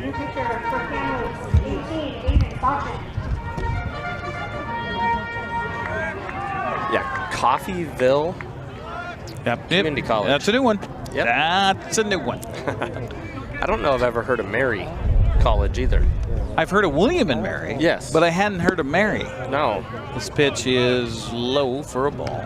Evens the count to Panyanabon at 2 balls and 2 strikes. So Aiden Sachin, that's Sawchyn. Second foul ball. Pitcher of record. Bounced out of the glove there. Joey Rico goes 4 innings tonight. So Did can't not get the allow win. a run. Only 1 hit. And what did I say? 6 strikeouts. That's a very impressive outing for Joey Rico. Is going to help his ERA with that. Yeah, he definitely performance is. here tonight. 3-2 the count here to the leadoff man in the fifth, and aboard on a leadoff walk is Kyle make that Panyanabon, and now got speed on the base paths there, Coach. Yeah. Well, and just getting somebody on the base pass is it's been a rare thing tonight. That's only the second base runner the Applesox have had all night long. Yeah. Stepping in the right-handed batter's box right now will be Ethan Thomas, big senior from Utah. Don't think he's bunted much in his lifetime. I doubt it. At 6'7", probably not. Pitch here, gets away from the catcher, and down to second goes Panyanabon. He got a late jump on that. Yeah, he did. That's as good as a sacrifice right there. Saved us an out. So a wild pitch moves Piñanabon down to second base, and now Thomas gets free to swing away. Hopefully he can get a ball on the right-hand side. I was going to mention this about, their catcher Applefield getting doubled off. One of the things that I always would tell the kids is take a peek at the outfielders. When you're on second base, see where they're at. If you get a blooper down the right field line, you need to be scoring from second base here with him playing so far off. And I don't know that he had done that either. Head on a swivel, right, Coach? Yes. Yep. 2-0 pitch swung on and a well-hit ball to center field. Backing up on it is Connor Clark. Meanwhile, Piñanabon will easily move into third base on the play. There we go. That works. That's as good as a sacrifice right there, too. Unfortunately, that doesn't do his batting average good. Nope, it'll go down as a flyout, but a very important flyout for Ethan Thomas. And that'll bring up Dylan Knowles, brand new to the Applesox. And wouldn't that be something? First game in an Applesox uniform and come up with the game-tying hit right now. That would be nice. Runner at third base is Kyle Piñanabon, and meanwhile, Aiden Sachin trying to work out of a jam here in his first inning of relief for the Northpaws. The pitch is low for a ball. And if I'm Dylan Knowles, I'm going to take a few pitches here. Yeah, you're definitely going to see a good pitch. Piñanabon got aboard on a walk, moved to second on a wild pitch, and then it was 2-0 to Ethan Thomas, and he swung away, hit a well-hit ball to center field to move Piñanabon to third, and another pitch taken for ball 2. Yeah, he's missing low consistently there. Some other games happening in the West Coast League tonight. Kelowna at Nanaimo leading that one 3-0. That is in the bottom of the fourth. Bottom of the fifth in Port Angeles. Victoria and the Lefties all tied at 1. Pitch here misses away with a fastball. 3-0 to count to Dylan Knowles. Yeah, definitely. First base is open. And Kanoa Morisaki's waiting on deck for the Applesox. 3-0 count to Dylan Knowles. And the pitch by the left-hander is way outside for ball 4. So second walk in relief here by Aiden Sachin. And I think I just saw some movement down to the bullpen area, and they're quickly going to get somebody up to start throwing. Yeah, that's not exactly the way that you want to come out if you're a relief pitcher. Come out and walk and then go get behind in the count and then luckily get a fly ball and then get another walk. That's not what you want to see as a coach. Pitching coach for the Northpaws is Jack Slominski. Slominski, by the way, when Kamloops first started in the West Coast League, the #1 guy they brought in is that man right there. Really? He's a former pitcher for Kamloops, and now they're pitching coach, and he's also a local product out of Kamloops. So nice. Kind of a nice full circle story that's there. fun. You get to stay at home and coach a team that made you better during the summertime. So it's decision time for Coach Darlington. You got Morisaki at the plate, who is struggling badly, but you also got a pitcher on the mound who's struggling right now. And the first pitch is a strike called. 0-1 the count. Morisaki scoring the bunt. I don't think he was meaning it. I think it was just kind of, I'm going to show this. Honestly, I was thinking to myself, that would be a great decision right here to do a safety squeeze, get a little bunt down the first baseline. Well, and we've talked about Mitch Darlington kind of going Ed Nag style of baseball. Yeah. And that would be Ed Nag style of baseball. It would, for yeah. sure. You're not going to get doubled off here. On a bunt. So the worst thing that could possibly happen is, well, unless he pops it up. But well, and you've got the defense has to play by the bag on both sides of the corners here. So yeah. The 1-1 pitch instead is a toss over to the bag at first. It almost threw it away, and that would have tied the game. That would have. Because that would have gone out of play for sure. So 1-1 to Kanoa Morisaki, who's 0 for 1. He grounded at first back in the third inning to lead it off for the Applesox. Pitch on the way. He'll square to bunt, bunts it up the first baseline. Pitcher off the mound. Perfect. Only now play will be to first base, and that's it. And the game is tied at 1-1. Yeah, and I was seeing the same thing that Mitch was. That bunt goes down the first baseline. The third baseman is crashing. We could have gone first to third on that play there. Mitch was talking to the runner at second base. Who is that over there? Dylan Knowles. Dylan, yeah, Dylan, about, hey, your eyes need to be up and see. Well, again, and that's his first game in an Applesox uniform, so he's kind of not used to necessarily how things work here. But give an RBI to Morisaki on the sac bunt, and that'll bring up Philip Chung. Philip is 0 for 1 with a strikeout. Got a runner at second base in scoring position for the Applesox. Now tied at 1-1 here in the bottom of the 5th inning. Pitch is in there for a called strike, and the count 0-1. So 2 down in the inning now for the Applesox. And, you know, it goes back to conversations we've had many a times. Leadoff walks, leadoff hit by pitch, they end up scoring. Get them on, get them around, get them in. Yep. Dan Wilson style of baseball with the Seattle Mariners, although that didn't work so well tonight. Yeah. 10-3 loss for the Mariners in New York. This pitch swung on a chop high. That's a tough play. First baseman has to wait for it, and then we'll flip it to the bag at first, and just barely in time for the putout. 3-1 on the out on Sean. The Applesox get a run on a, well, without the benefit of a base hit, couple of walks and a sacrifice bunt, they get it done. And we head to the 6th frame, all tied at 1. You're watching Applesox baseball on the NCWLIFE channel. Les Schwab changed the tire game more than 70 years ago. Today, we still believe you should get more from less. Like more hustle, less hassle. More of the best service around, less of the runaround. Because we include America's best tire warranty in every tire we sell. So you get more unbeatable warranty, less charging you extra. It's why we're more than proud to say, you get more from less. There's no place like home. Because home is where we're totally comfortable. It's where we can be ourselves and let our guards down. It's where we make memories. And we're always imagining new ways to keep it totally comfortable. Carrier, total comfort, totally happy. Call Alpine Air Heating and Cooling today. Your comfort is their priority. Joey Rico and Tanner Hornback due up here in the 6th for the Northpaws in a 1-1 ball game. Wenatchee got it tied up in their part of the 5th. Our broadcast brought to you in part by Highlander Golf Course and Grill. Plan your next tournament or event today. Call the Pro Shop. Schedule your tee time or get into the simulator and don't kill anybody when you hit those wild shots. Call 509-884-4653. That's 509-884-4653. Well, Coach, get them on, get them around, get them in.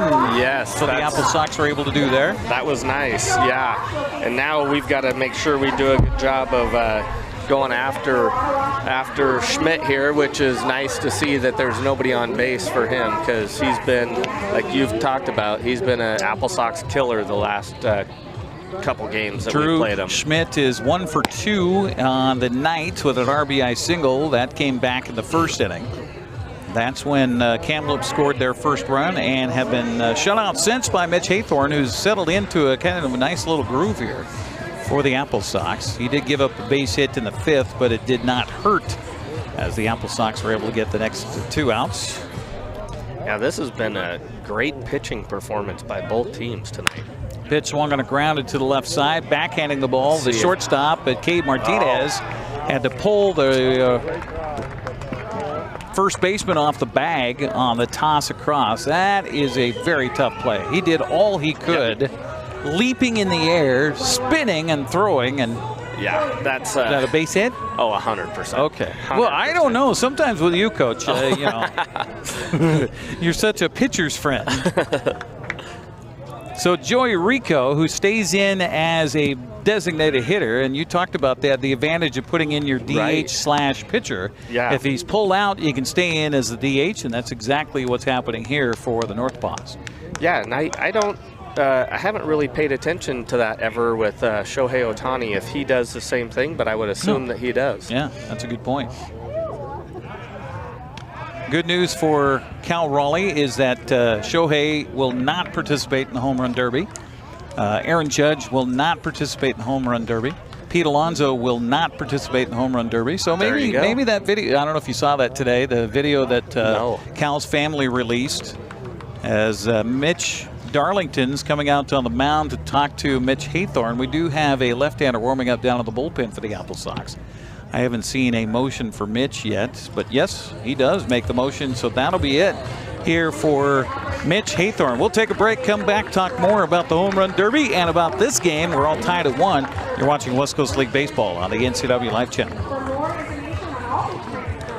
Highlander Golf Course and Grill, located in East Wenatchee, offers terrific views and challenging play for golfers at every skill level. From the golf course to the grill, you don't need to be a member to dine in style and play golf too. Highlander's well-groomed fairways and greens keep it difficult, yet friendly for your regular rounds of golf or a new destination for you and your out-of-town friends. Contact the Highlander Pro Shop today to schedule your tee time, outing, or tournament. Open 7 days a week, where everyone is welcome to play and eat.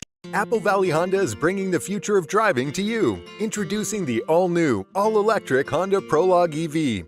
Say goodbye to gas stations and hello to a whisper-quiet ride and zero emissions. The wait is over. Finally, a local option for a quality EV from a brand with a track record of exceptional quality and reliability. Experience the Honda Prologue EV for yourself at family-owned Apple Valley Honda. Stay close to home and visit us at Apple Valley Honda today for the life you live. Well, back we are with a new pitcher on the mound after Mitch Haythorne goes 5+. He did give up a leadoff single here to Drew Schmidt. So Schmidt's aboard and will be inherited by Joe Thornton. Talk about Applesox making the all-star roster. Mr. Thornton has done so for Wenatchee as he will take over, and Joe has had a good summer for the Applesox. In fact, he is... It's that page, right? I got it right. Oh. Joe Thornton has done well so far this summer for the Wenatchee Applesox. He leads the pitching staff with a .73 earned run average. Kirsten Sweem and Mitch Haythorne are neck and neck on strikeouts coming in. Sweem had 31, Haythorne had 30. I think he only had 2 strikeouts here tonight, so kind of a non-Mitch Haythorne type of game for the Applesox. Max Mendez leads the club with 3 wins and innings pitched and 24 2/3 innings pitched, but it is up to Joe Thornton to keep things where they are right now at a 1-1 ball game. Thornton is originally from Tonasket, did you say? Yeah. So we got a couple of guys, one from Okanagan and Bozel, and then Thornton from Tonasket, both making the all-star team for the North Division of the West Coast League. That's impressive. Thornton, a 6'2", 200-pound sophomore from Gonzaga, and originally from Tonasket, and you know more about his sister. Well, I have talked to my daughter a lot, and she's very versed on Instagram and who's famous on Instagram, and Joe's sister is Apple Girl Kate. Apple Girl Kate. Apple Girl Kate. So I haven't looked into it much. So is it Kate Thornton? Yep, Kate Thornton. Okay. Yep, Caitlin Thornton. So she has something to do with fruit, you say? Yeah. Okay. Yeah, went to WSU and then is, well, I would say Instagram famous. A fruit proponent. Yes. Yeah, so... Well, being from North Central Washington, you would love to have someone who is well-versed in the fruit industry to be on social media. I believe her, or their parents, are farmers, so... Pitch here swung on and grounded to the second baseman. Chance for a double play. Flip to second for one. The relay to first is not in time. You couldn't have flipped that any better than that. I know. That was a great double play. That was beautiful. Right there. That was a flip with the glove, right? Yeah, it was. Yeah. So fielder's choice. Joey Rico aboard. By the way, Joe Thornton came in and inherited a 1-0 count. Yeah, that's weird. You know, I think it was a very good decision, obviously, with Rico being left-handed and Thornton being left-handed. That's going to be a benefit for you. But, yeah, that was strange for him to come in at that time. So Rico aboard. Hornback steps up. Tanner is 0 for 2 tonight with a ground out and a strikeout looking. One of 2 strikeouts for Mitch Haythorne, whose night is done now after going 5+ innings. Allowed the 1 run on 4 hits. Pitch here swung on a chop back to the mound. They'll go to second for 1. They do get the force out there. Good job by Cade Martinez there. Just make sure of the 1 out. That he looked like he threw him a sinker there, didn't it? That ball was tailing off pretty hard. Yeah. Good job by Cade to look that ball into his glove and just make sure, like you said, make sure to get the out. So they get the lead man, so another man aboard on a fielder's choice, 1-6 on that put out. Hornback at first brings up Connor Clark. Clark is 0 for 1 with a fly out to left. He also walked his last plate appearance of the 4th. Our entire field, except for a little stretch out in center, is in shade right now, which also makes it interesting for our cameras. So reminder to our camera operators to adjust your filters as darkness nears here in north central Washington. The 0-1 pitch by Thornton is a little bit low for a ball, 1-1 to count. So do you think there's going to be apple Kates and a combination video with her brother throwing apples? That would be a good one. Ooh. Now, they do have, with the Applesox, Dylan's kind of running this one. It's called On the Go with Joe. So they do a little videos with Joe almost every day. So, okay, all right. Yeah. Good to know. Yeah, so he does some interviews and stuff with other players. It's pretty comical. Joe Thornton in relief here, trying to get the third out of the inning and hold the game right here at 1. The pitch is swung on and fouled as the runner was breaking from first to second on the pitch. And everybody will have to reset here as Connor Clark will have the count at 1-2 and Hornback back at first base. That was a good decision there by the first base runner there to take off and go. 2 outs? Yeah, sure. 2 outs. Why not? That was quick right there. Pitch swung on and chopped back past the mound. This is going to be an infield single. That kind of fooled Joe Thornton off the mound. He kind of fell to the third base side of the rubber on the mound as the ball bounded past him, behind him, and that's no man's land here at the ballpark. It is, yeah. That was unfortunate because that was not hit hard. Well, for Connor Clark, it'll go down as a sharp single in the paper tomorrow. Mitch is conversing I here. think he's wondering if that ball hit foul and then came fair. That's okay if that happens. My thing is here, he's probably communicating about the second baseman being impeded by the runner. Okay. As he was to try to break in to make the play on the grass. Yeah. As Dylan Knowles out there talking with the base runner at second base right now, who is Hornback. And the umpires confer and they say everybody's safe. Yeah. Now, if a ball hits foul, right, behind the plate, it doesn't matter as long as it's where it's first touched. Okay. So kind of like, we talked about that earlier. You have a screwball down the first baseline that rolls back into fair territory. That's fair ball. So Kalen Applefield steps up with 2 on and 2 out in the inning. And the first pitch to him, he was fooled badly on that one. 0-1 to count. Wasn't it? Yeah. Looked like it. Kalen Applefield way out in front of it. Applefield 0 for 1. He walked in the second, hit into a 4-6-3 double play back in the 4th. To help Mitch Haythorne's cause tonight, this pitch swung on and hit hard but foul up the first baseline. He was behind that one. And so he's trying to figure out what the heck this guy on the mound's going to throw right now. Right. 2 strikes to Kalen Applefield. Again, he came into the game batting 177. So this is one that Joe Thornton should think, all right, I need to get this guy out. Yeah, for sure. Thornton checks a runner at second. Here comes the 0-2 pitch on the way. A snap throw down to first, got him. and they did not get him. The home plate umpire looking down the first baseline. The base umpire said safe. Very close play at the bag at first on a beautiful snap throw by Kanoa Morisaki. That's one where I would have the base umpire appeal to the home plate umpire because he's got a straight angle at it there. But Lucas Raley is our base umpire tonight. He quickly said safe.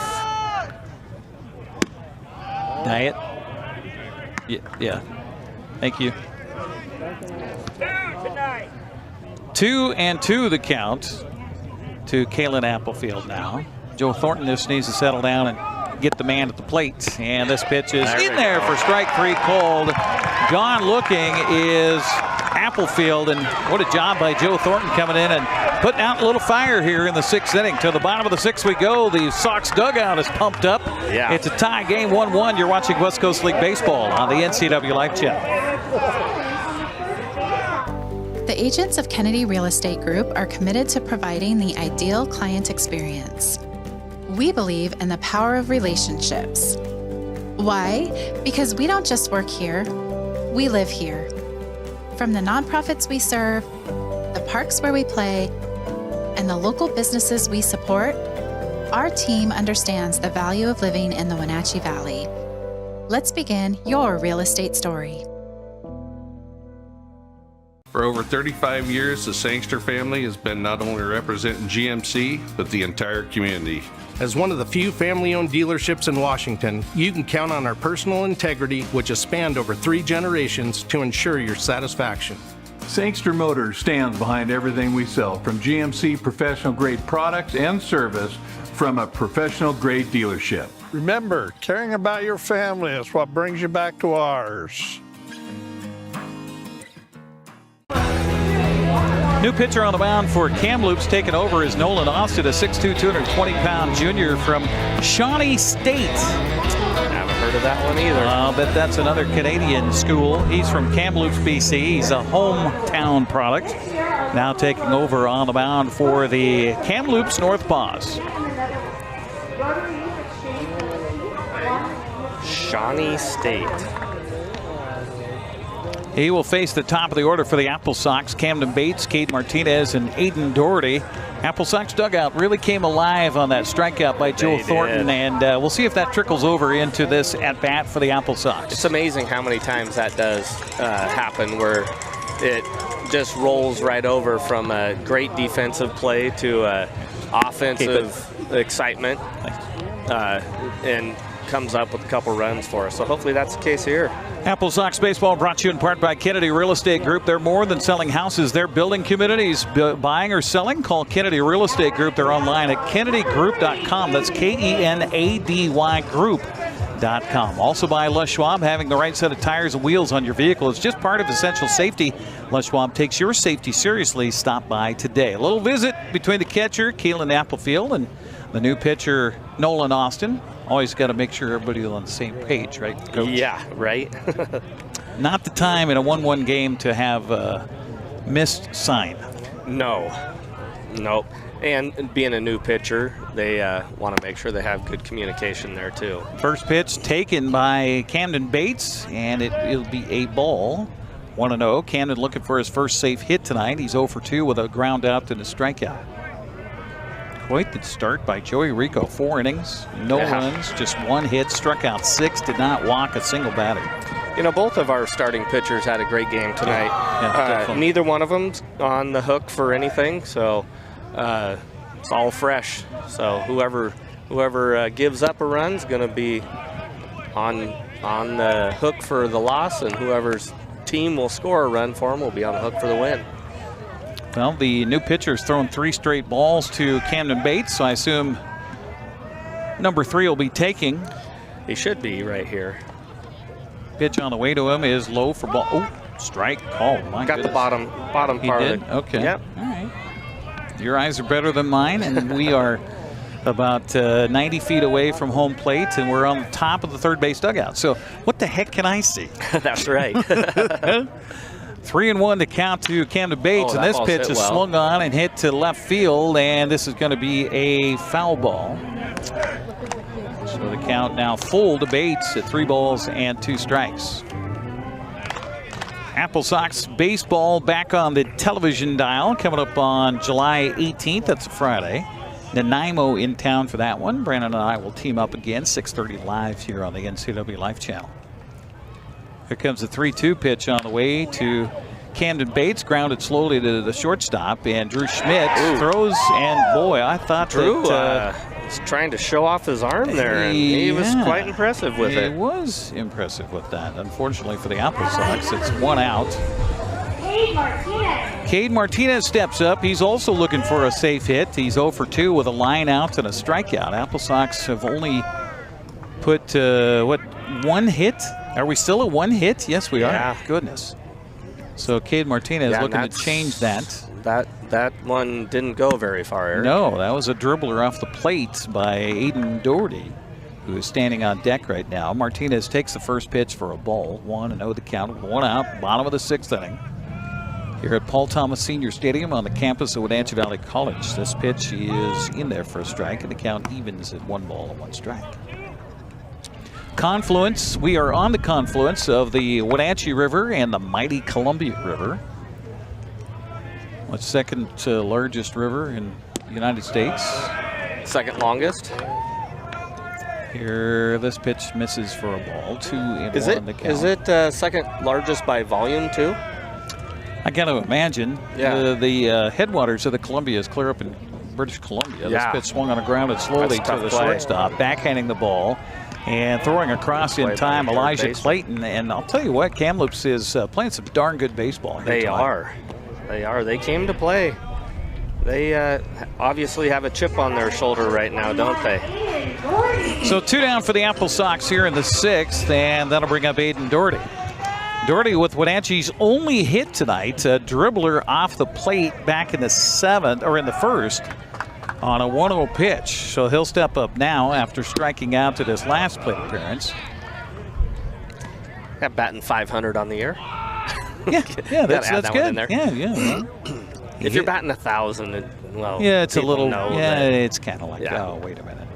Here comes the 1-0 pitch, swung on and again chopped off the plate. This one will go foul, and the count even at a ball and a strike. What's that telling you when a hitter is pounding the ball into the plate?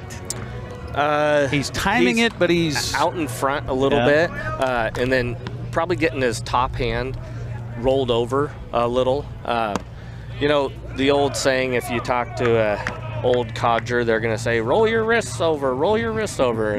And truly nowadays, you don't really want to do that. You want to take and keep your hands inside the ball. And goes back to the classic thing with Edgar, is keeping your hands inside the ball and not rolling over until post contact. So it's all about timing, right? Yeah. 2-2 pitch here, swing and a miss. Hefty cuts by Aiden Doherty, and that'll be a 1-2-3 story for the Applesox here in the 6th frame. To the 7th inning we go. It is a 1-1 ball game. You're watching West Coast League Baseball on the NCWLIFE channel. Tacos Chava has something new. Customers at Tacos Chava say it's the best Mexican food around. Nachos, enchiladas, tortas, ensaladas, and introducing camarones in many styles. You'll love the fresh salsa bar with so much selection. Are you ready for Tacos Chava?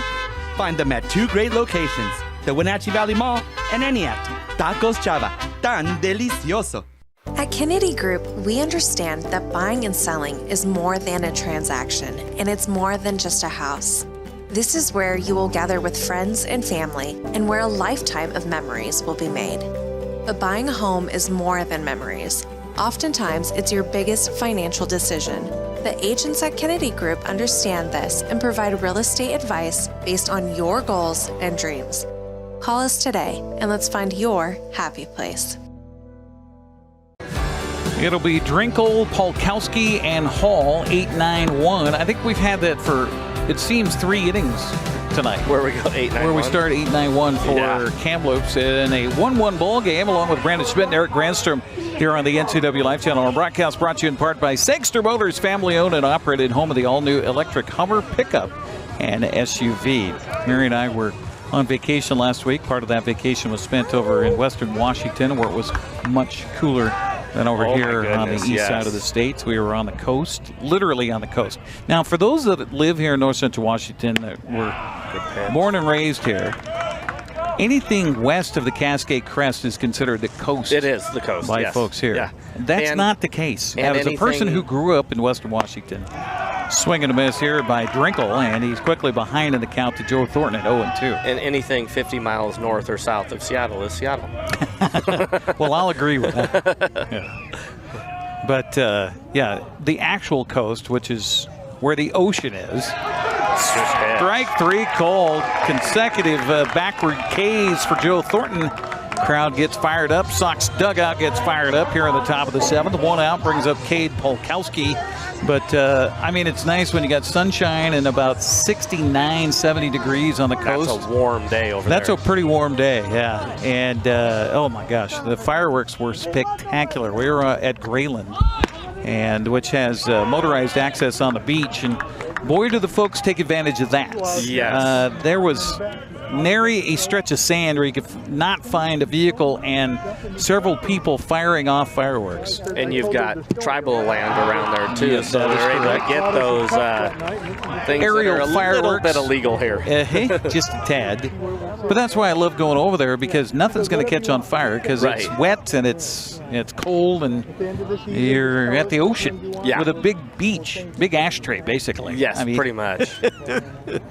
Think of all the garbage and debris that gets put into and that I will thing. say the scouts come out the next day and they help try to clean up the beach. Swing and a miss here, so 3 consecutive strikeouts in relief for Joe Thornton, and he will make it 5 Ks on the night, so the fans are getting free stuff thrown out of the press box window here at Paul Talmadge Senior Stadium. Anytime there are 5 strikeouts by the opponents here at home. Top of the order now, Jared Hall steps up. And he will look at strike 1, 0-1 the count. And how about Joe Thornton throwing some smoke here for the Applesox? Yeah, he's come out and throwing first pitch strike to every hitter he's seen. The pitch by Thornton is swung on and fouled away. Off-speed pitch there, 0-2 to Jared Hall. Hall scored Kamloops' only run of the ballgame back in the first. He was hit by a pitch and then scored on Drew Schmidt's RBI single. The Applesox came back and tied it in the bottom of the 5th inning. Pitch here swung on and hit hard, but it'll be right at center fielder Philip Chung. And a 1-2-3 story for Joe Thornton, the MVP. Well, we won't call him an MVP yet, but he is an all-star for the Applesox, acting very MVP-ish in the top of the 7th inning as he retires Kamloops. In order, we will head to the bottom of the 7th. The fans here in the ballpark will take their stretch, and we'll be back with the bottom of the 7th coming up next here on the NCWLIFE channel.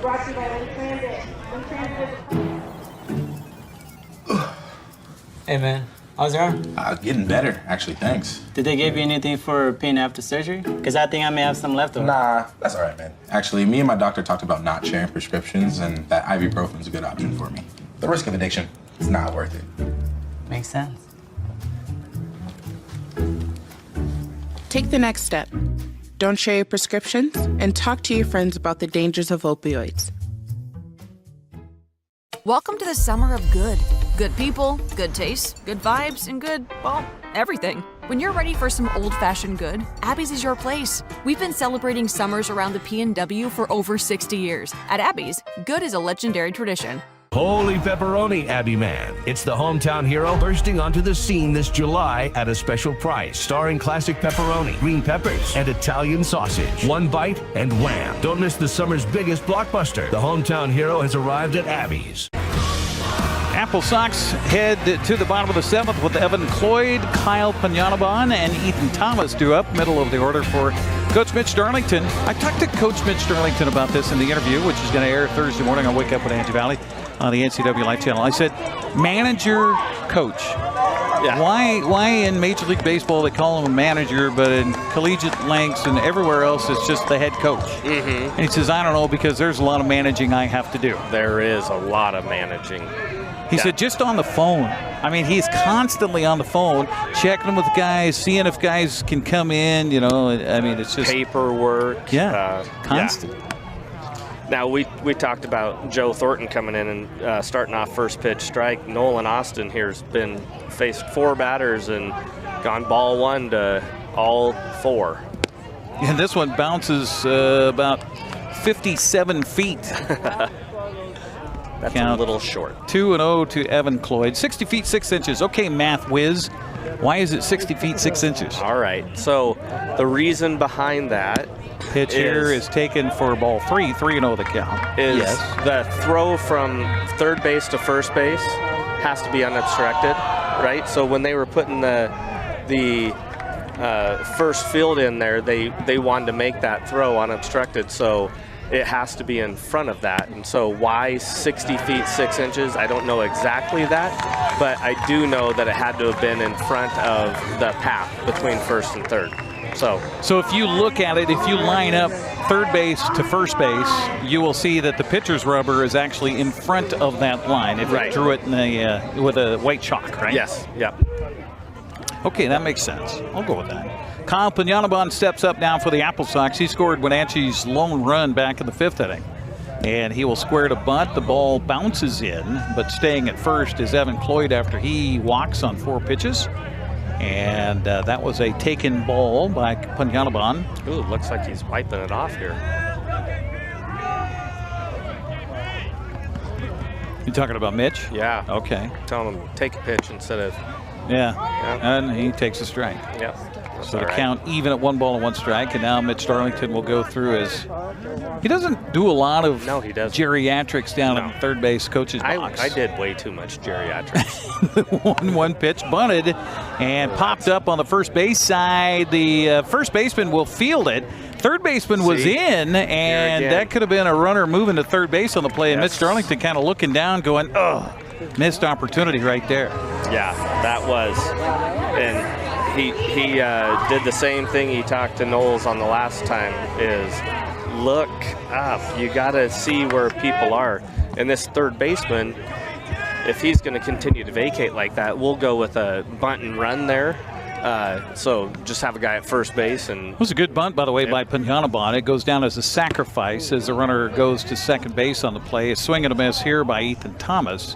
Ball got away from the catcher, but everybody, the runner at second, Evan Cloyd, stays there. 0-1 the count. He called it a foul ball. Oh, did he? Okay, yeah. So dead ball. Yeah. So at that point, no advance can be achieved.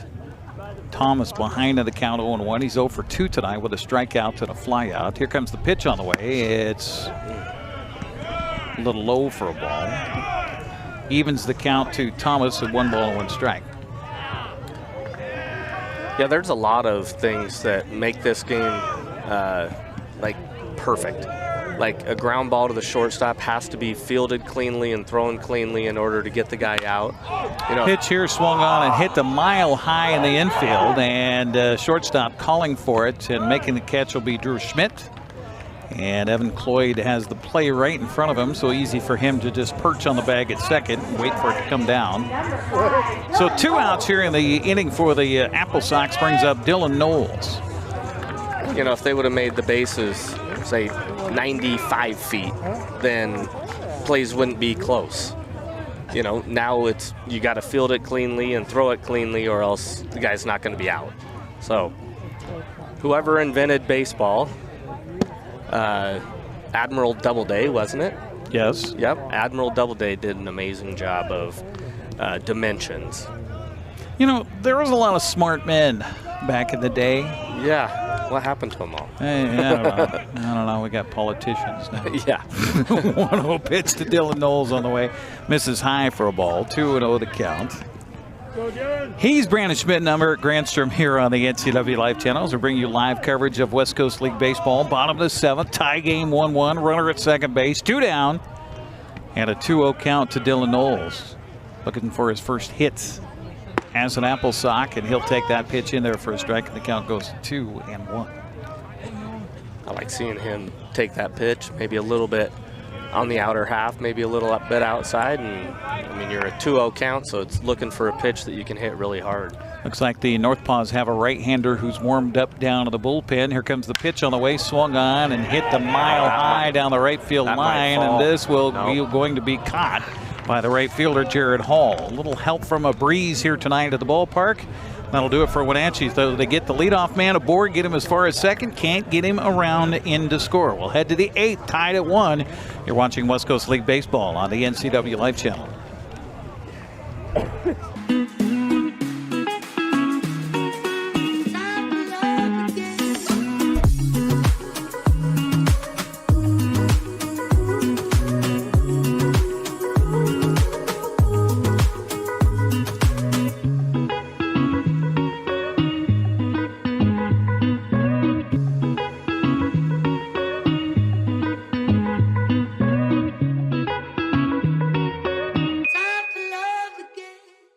Hi, folks. Welcome to Save Mart. How can we help you today?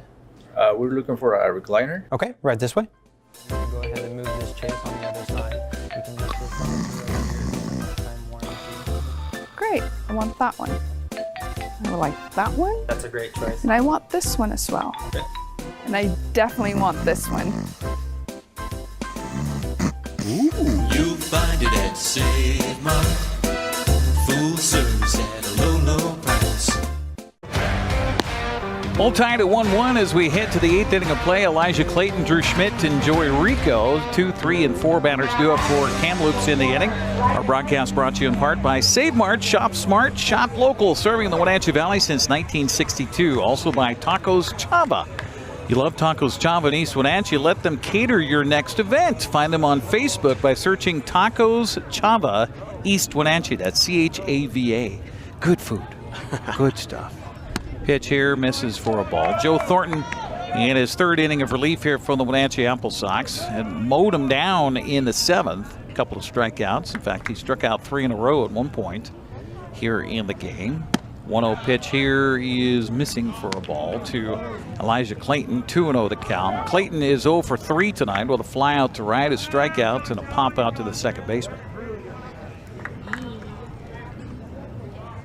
2-0 pitch, misses low for a ball. Well, it was a pretty quick bottom of the 7th for Wenatchee, and you see a pitcher come out who just was on fire. Yes, and he then was. Struggles to throw a strike. Yeah. I mean, baseball is just, it's life. It's just interesting. It's a game of momentum, isn't it? Taken strike here by Clayton.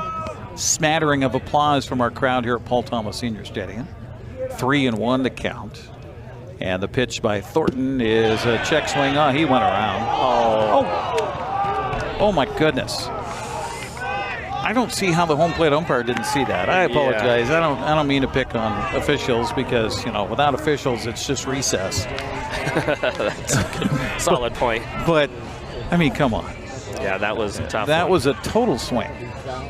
Okay, so a man aboard on a leadoff walk here to start off the 8th inning, and that'll bring up Drew Schmidt, who is danger wearing the number 3, and he'll bunt the ball up the first baseline. First baseman fields and then runs out of play, and I think he tagged him anyway. So he did, yeah. That was sacrifice bunt, and I think he really was good trying to get himself aboard. You know, maybe a push bunt there, but if it fails, it's considered a sac bunt, right? Yeah. So, right. Smart there by Drew Schmidt. Well, yeah. we've seen it from the shortstop for Kamloops all season long so far. Now we're going to get a little visit on the mound for the Applesox. Looks like we might get a new pitcher come in. Quincy hasn't been visiting the mound tonight. It's been Mitch. Well, you know, I mean, Quincy Vassar was ejected from the game on Sunday in Kelowna. He could be out tonight and might not be able to be the pitching coach of record for the Applesox. Maybe he, by the league, is having to sit this one out. That could be. They're talking about a runner at second base. Joe Thornton has done very well for the Wenatchee Applesox in relief here. They do have a man down to the bullpen not throwing right now, so I don't think this is a hook with Mitch on the way out. Just defensively in a 1-1 ball game, you want to make sure everybody's on the same page. Yeah, especially with the runner on second base here. 1 out in the inning, Joey Rico. 1 for 3 nights with a base hit up the middle. He also flew out to center and hit into a fielder's choice to the second baseman. Yeah, Mitch is probably telling middle infielders to play well. Pitch here swung on and driven deep to right field, and that's going to be gone. A 2-run home run for Joey Rico gives the Northpaws a 3-1 lead. That ball was crushed. And that's the reason why he's their DH pitcher. Yep. So a 2-run home run silences the crowd here at Paul Thomas Senior Stadium by Joey Rico on the first pitch to him after a visit on the mound. Well, now defensively you don't have to worry about anything because the bases are clean right now. Yep. And I was talking about the Northpaws doing batting practice here before the ball game, and that wind at the time was really gusting out to right field, and those left-handed sticks We're looking at that right field fence, and that's exactly what just happened. Ground ball to Cade Martinez. He will reach and throw, and boy, I'll tell you, a lot of speed by Tanner Hornback going up the line. But 6-3 on the put out. 2 outs here in the 8th, and that'll bring up Connor Clark. Yeah, that last ball by Joey Rico, 406 feet. That's a long way. That's a long way, yeah. With a wood bat at this level. Aiden Doherty looked at it, but there was not a single chance. No. That's in the new construction across the way here at Paul Thomas what a Senior massive excavation project that was. It really is for new building here on campus. First pitch here to Connor Clark, misses low and inside for a ball. 1-0 the count. Clark is 1 for 2 tonight with a fly out to walk and a base hit. Pitch on the way to him here, swung on the ground to third. Backhanding the ball is the third baseman, Panyanaban, and on 2 skips, it gets over to first baseman Ethan Thomas, who keeps his string alive of perfect fielding defensively this season. And that, my friends, was not easy, and a great pick by Panyanaban at third base. So that'll do it, but before they get it done, it is a 2-run home run by Joey Rico, giving the Northpaws a 3-1 lead as we head to the bottom of the 8th. You're watching Applesox baseball on the NCWLIFE channel. Hey, welcome back to Save Mart. What can we help you find today? We're looking for a mattress. Oh, right this way. We got a large selection. We have this pillow top here. Oh, comfortable. We have more to choose from down here. Oh. I think I have the perfect one over here for you. I guess we'll take this one. You find it at Save Mart. Full service at a low, low price. NCWLIFE channel is your local TV station. We believe in being the spotlight and mirror to the communities we serve in North Central Washington. Programming on NCWLIFE would not be possible without our sponsors. Special thanks to our platinum sponsor, Alpine Air. Turn to the experts at Carrier and Alpine Air. Well, the big 2-run home run in the top half of this inning by Joey Rico has given Northpaws a 3-1 lead over the Wenatchee Applesox as we head to the bottom of the 8th inning. It'll be Morisaki, Chung, and Bates, number 8, 9, and 1. There it is again. Yeah, due up here in the 8th inning, and they'll face a new pitcher on the mound, Daxton Vanderkoy. Vanderkoy on the season with a .93 earned run average. He's one of the tops on the ball club, has a 2-0 record, does not have a save to his credit. Vanderkoy has pitched 9 2/3 and has 8 strikeouts in those 9 innings. You can do the math on that one, Coach. Just a couple of walks.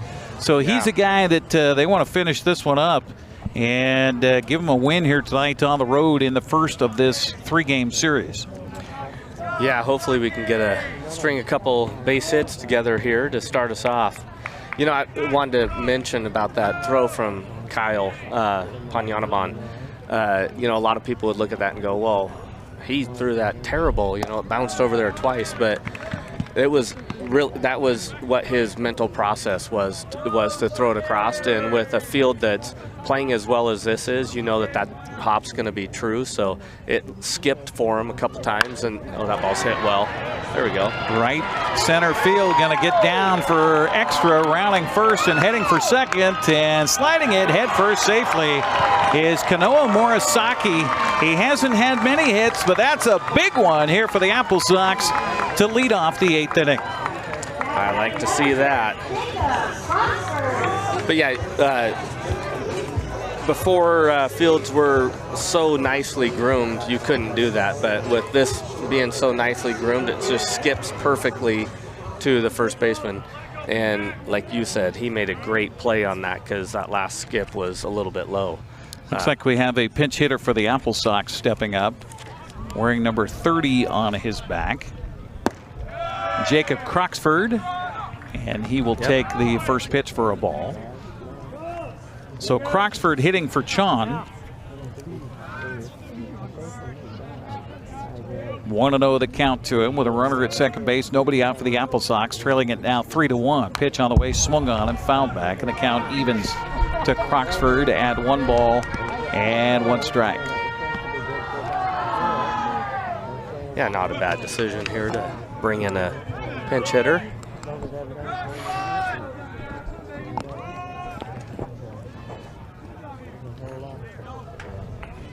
Pitch on the way, swung on, he reached for that one, popped it up in foul territory. Giving a look is the catcher, and he will drop it. Had a chance, but all right, let's make him pay for that. Applefield drops it, and it will be a strike 2. So another breath of life here for Croxford. Yeah, let's make him pay for that right here, huh?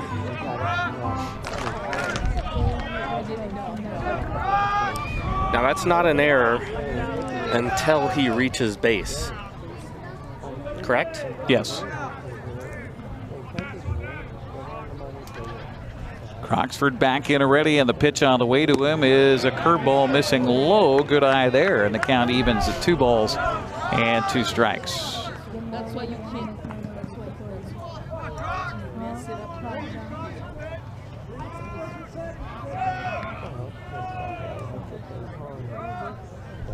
Croxford back and ready. The pitch swung on. Yes. Through the left side for a base hit.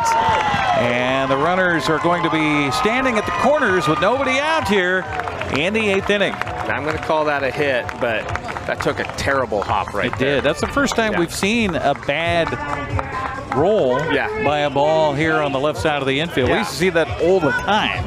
Yep. So runners on the corners for the top of the order, and Camden Bates, we're going to get a visit to the mound here.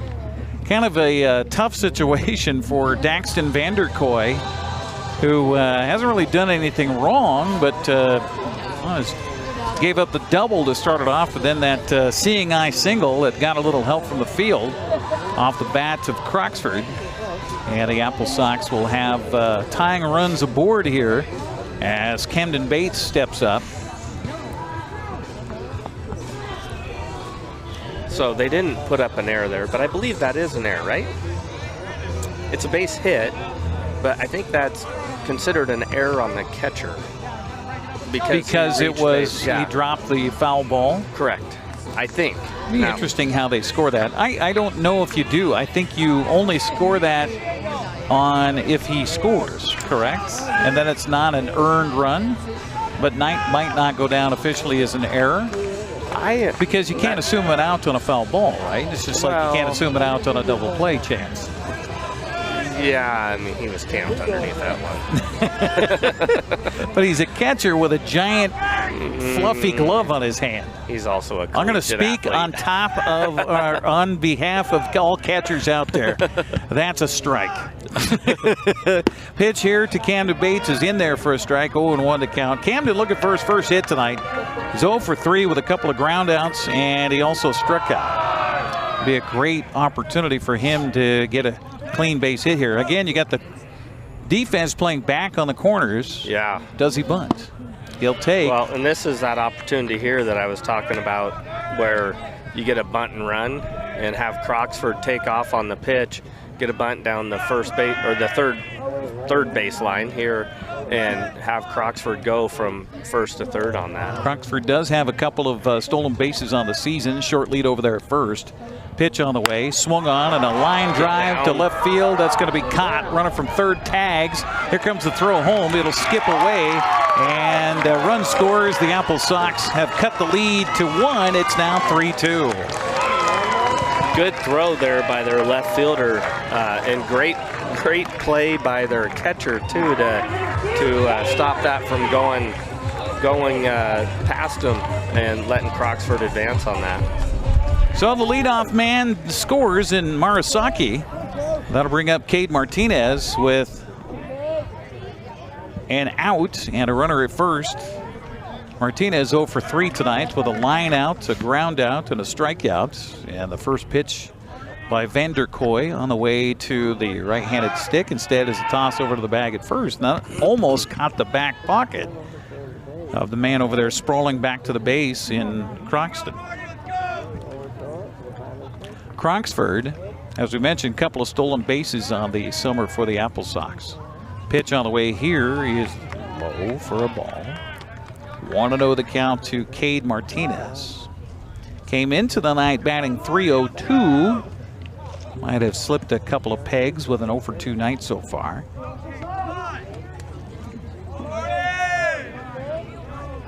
The 1-0 pitch he'll take for a strike, and the count evens at 1-1 strike. They had some velo on it, 91 miles an hour. It's one of the harder pitches that we've seen today.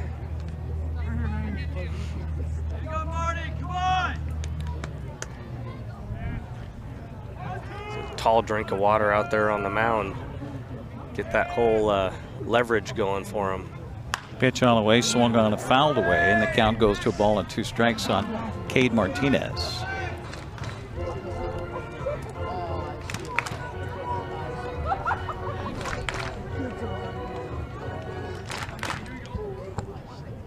There's some ominous clouds out towards the Clockham and Quincy area.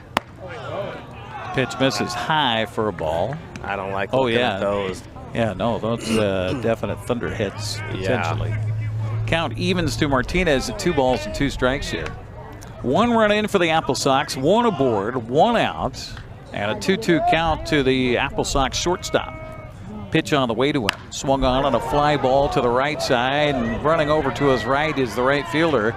Jared Hall's going to make the catch there, and the runner from first will go into second, and he will make it just barely. Will Croxford.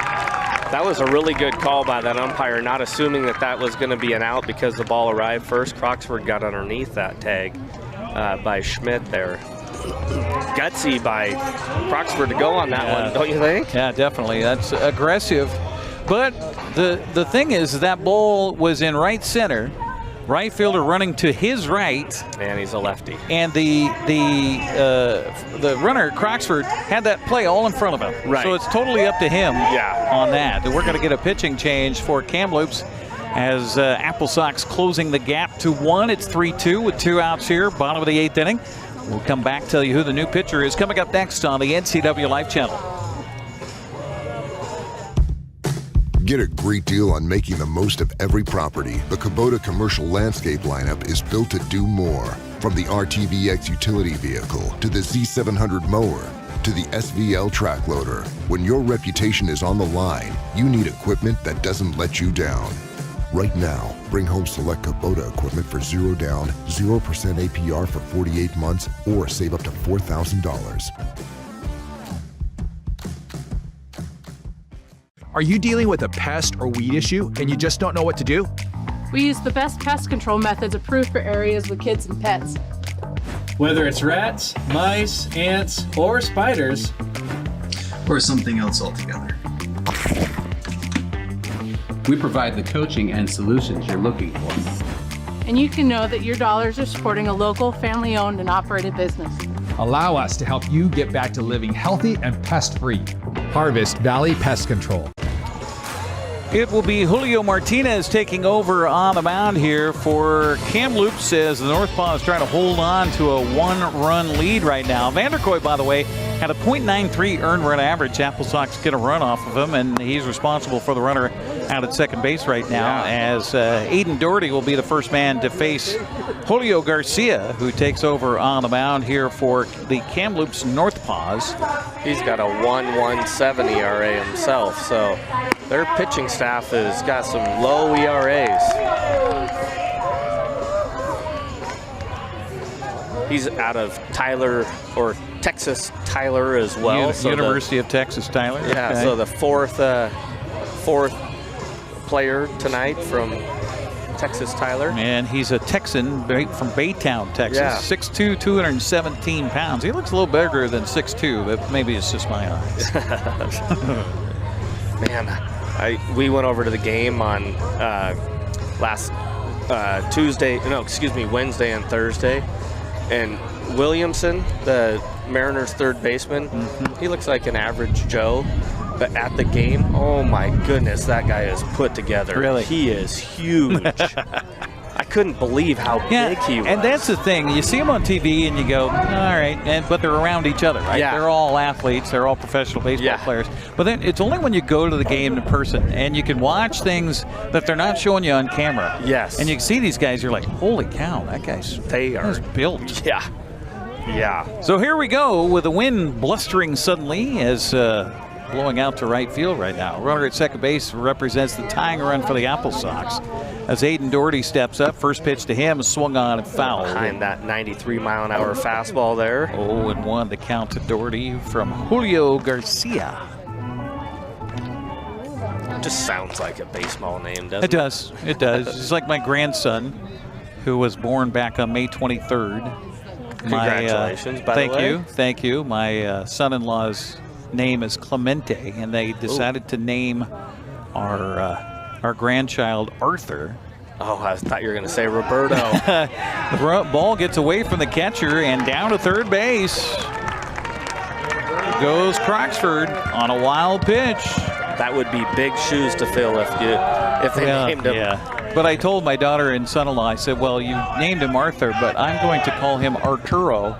Arturo. Because Arturo Clemente sounds like a future third baseman for the Seattle Mariners. It's kind of like naming your kid Jet. They better be fast. Yeah, exactly. 1-1 the count here to Aiden Doherty with the tying run 90 feet away. Pitch on the way is for a ball. You know, another name that this one came to fruition, Buddy Hawley, a friend of mine, he coached with me and I coached with him, and he had a kid named Griffey Hawley. Oh, no kidding. Yeah. Pitch on the way here is taken for a strike. And evens the count to Doherty at 2-2. Griffey ended up playing down at Big Bend Community College and then had a good career down at Point Loma College and did a really good job. He was a great kid. 2-2 pitch on the way, swung on it, and staying alive was Doherty. He was out in front of that off-speed pitch. Yeah. Goes from 92-mile-an-hour fastball to 81. That's tough. That's change. That is tough. Julio Garcia, the fifth pitcher of the night for the Kamloops Northpaws. At a 3-2 game, bottom of the eighth inning, 2 outs, runner at third base for the Applesox. 1 run in here in the eighth. Pitch on the way is low for a ball. Count goes full at 3-2. Yeah, it appears to me like Aiden Doherty didn't take much time off from hitting because he's got pretty good vision dialed in right now. Definitely so. Full count. Runner at third is Croxford. Represents the tying run. Pitch on the way is check swing, and can't call it. They appeal. And the umpire out on the base pass says, "Do you expect me to see that?" So a walk puts runners on the corners, puts pressure on the defense, and that brings up Evan Cloyd. Cloyd 0 for 2 with a fly out to ground out and a walk in the 7th. Now that aggressiveness that Croxford had going from first to second. Could loom large here. Pitch on the way, swung on and through for a base hit. The game is tied at 3-3. Evan Cloyd, welcome back to the Wenatchee Applesox, gets the game tying hit here with 2 outs on the bottom of the 8th inning. Yeah, 99-mile-an-hour exit velo on that ball. Turned a 92-mile-an-hour round for 99-mile-an-hour exit velo. Wow. Brings up Kyle Pignanabon. Applesox with 2 runs in to tie it here in the bottom of the 8th inning. Love to add 1 more and take the lead and just wrap it up in the 9th. Here comes the pitch on the way by Garcia. Swung on a chop back over the mound. Second baseman will field, and he'll touch the bag closest to him. That'll do it for the Applesox, but they do get 2 big runs as the hitting shoes finally come alive. They get 3 hits. They leave 2. We'll head to the 9th frame, all tied at 3-3 here on the NCWLIFE channel. A new video game, a movie, dinner with friends. There are a lot of things worth saving up for.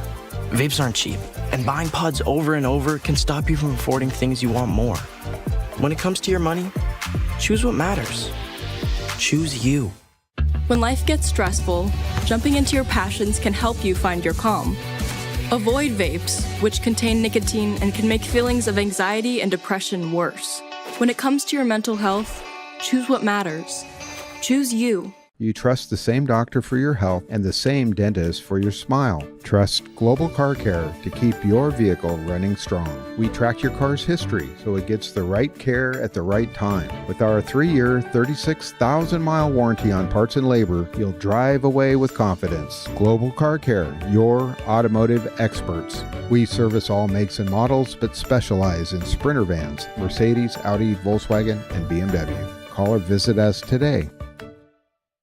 Coverage of Applesox baseball on the NCWLIFE channel brought to you by Together for Youth, encouraging you to dispose of unused and expired prescriptions to protect youth and the environment. Find a kiosk near you by visiting medproject.org. Also by Valley Tractor, North Central Washington's trusted equipment and rental dealer for 75 years. Well, this is a good one. It is. All tied, 3-3, top of the ninth. Joe Thornton, second pitcher of the night for the Applesox. You said how many pitches going in? 34 pitches. Oh, that's nothing. 3 innings. That's nothing. So he's averaging 10.1 per inning? Threw 14 in the first inning that he came out, and then 10 and 10. Applefield, no, it will not be. Yes, it is. Yep. Kalen Applefield starts it off. He'll take the first pitch for a ball, 1-0 the count.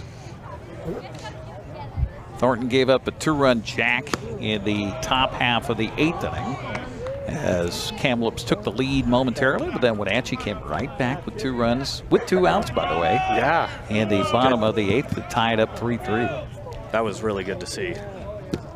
Next pitch is low for a ball.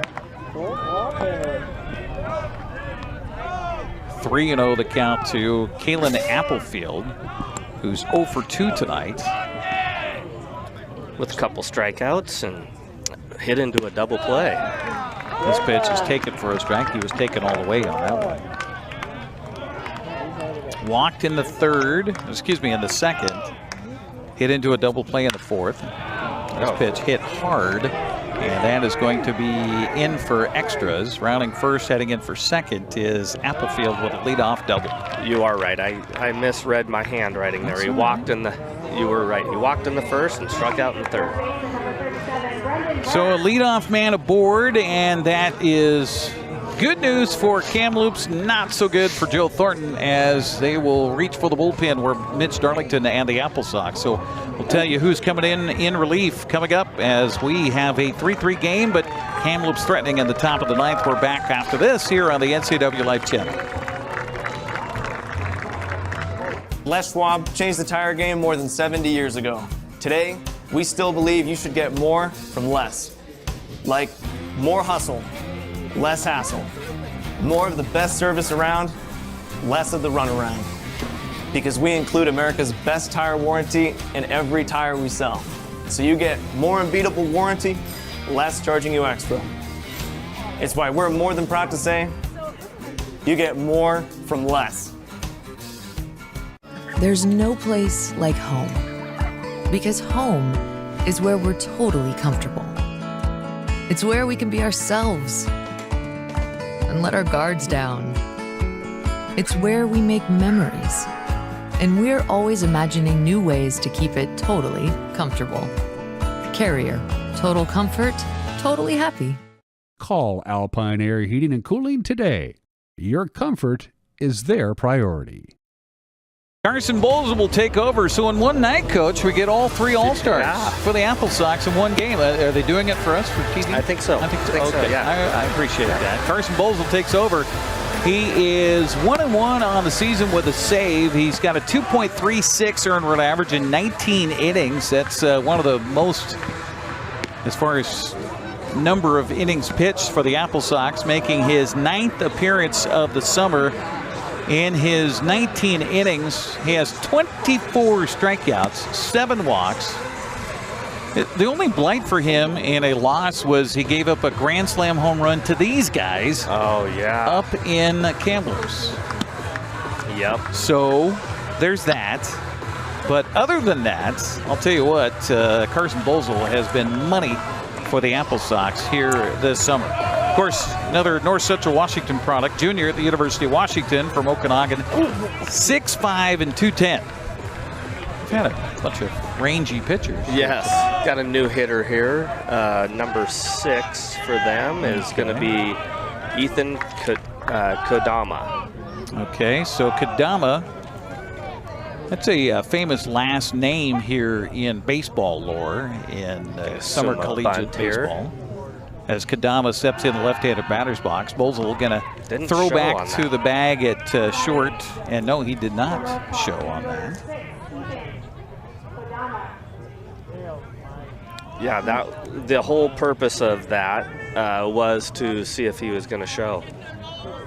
Pitch on the way, he'll bunt and he'll stab at it and foul it away. The count 0-1 here to Kodama. Kodama, I don't know if he's related or not, but there was a Kodama who was the coach of the Grays Harbor Rain back in the Pacific International League. Really? Mm-hmm. Huh. I think he played for the Seattle Studs back in the day. Not sure if there's a relation or not. Pitch here, fastball misses high and away for a ball. It's Ethan Thomas, first baseman. Nobody next to him at the bag, so why not come running in on that? Yeah, and as a bunter here, he's going to probably try and get this down the third baseline, just due to the fact that he's not crashing, because he can't, because there's a runner at second. Fastball here misses high and away for ball 2. 2-1 to count to Kodama, hitting for Drinkle, the first baseman. So we'll see what they do defensively on the change. In the bottom of the 9th inning, we're all tied here in the top of the 9th at 3-3 with a leadoff man aboard on the double. That's where he stands right now at second base. Pitch on the way by Bolzel, bunted up the third baseline. Good bunt and fielded and throw to first base in time by Panyanaban. And so the sacrifice is successful. Down to third base goes Applefield. 1 out. 5-3 on the putout. And a fly ball to the outfield. Looks like it would score the go-ahead run here at the top of the 9th inning. Yeah, and he had a hard line drive to center field that we got a double play out of. Back in the second inning. First pitch here misses high from Bolzel. 1-0 the count to Cade Polkowski. Polkowski is 1 for 3 tonight with a line out into that double play, a base hit back in the 5th, and then a strikeout his last plate appearance. Our infield's drawn in here. Pitch on the way is a little outside for ball 2. 2-0 the count. As Carson Bolzel being very careful on the mound here for the Wenatchee Applesox. Yeah, I would be aggressive with this guy here, but I guess then again, if you walk him, then we got a double play situation set up also. So this pitch is a strike called by our home plate umpire Brandon Lane. Count goes to 2-1. Joe Thornton, by the way, 3 innings of relief, 3+. He's responsible for the runner at third base right now. And Kalen Applefield. The 2-1 pitch swung on and driven to right center, and this is going to get down for a base hit, maybe extras. They will hold him at first base, and an RBI single by Polkowski, and Northpaws take the lead 4-3. Yeah, that was a good piece of hitting right there.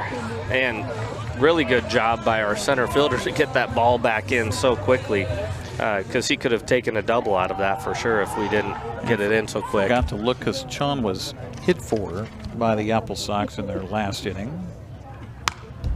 This pitch swung on and fouled away. That was a good swing by Hall right there.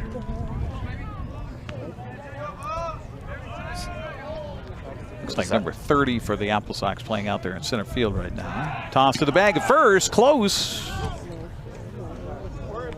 Back there is Polkowski. So 0-1 the count to Jared Hall. Croxford out in center. So Croxford in center for Chong. And another toss to the bag at first.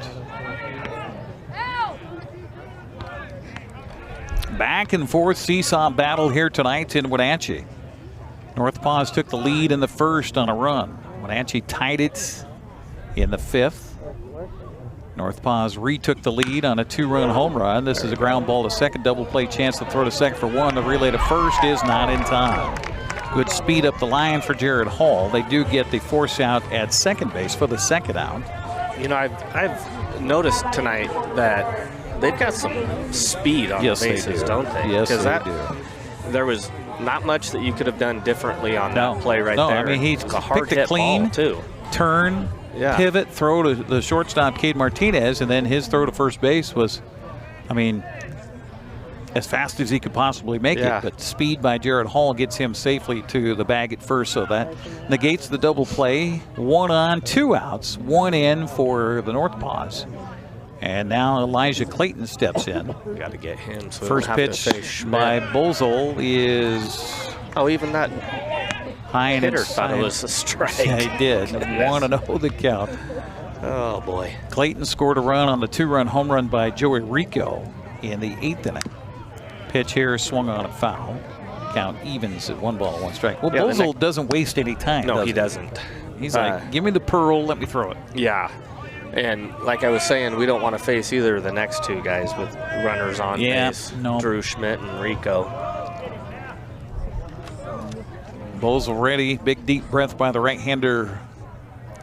And the pitch on the way. Swung on and hit in the air to right field. This is going to be a tough play for the right fielder. It bounces in front of him and then will allow a runner to get to third base.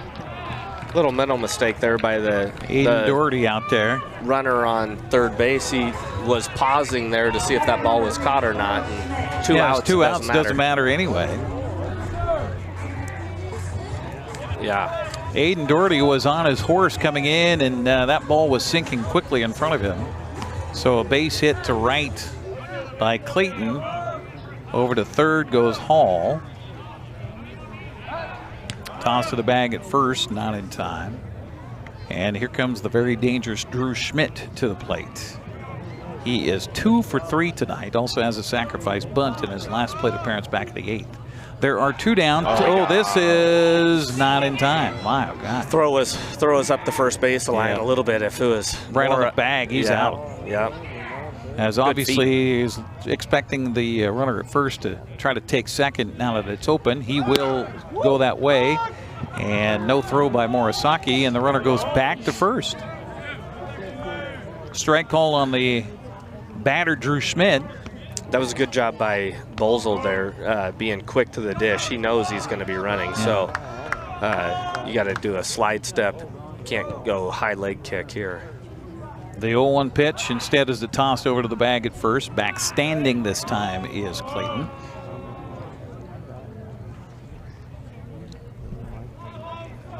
So runners on the corners with one run in here in the 9th inning for Kamloops. They lead it now 4-3. Bolzel's pitch swung on and grounded to third. Only play is across to first, and the ball gets away from the first baseman and up the line and rounding third, heading for home. Here's the play at the plate, not in time, and it's Kamloops up now 2 runs, 5-3. Bummer. Error on the throw, I would assume, on Punyanaban at third base. As trying to field it on a hop was Ethan Thomas over there. That allowed Hall to score. Now that one, he was not trying to skip that over there. That one was one where he had time to make a good throw, and he accidentally gave him a short hop over there at first base.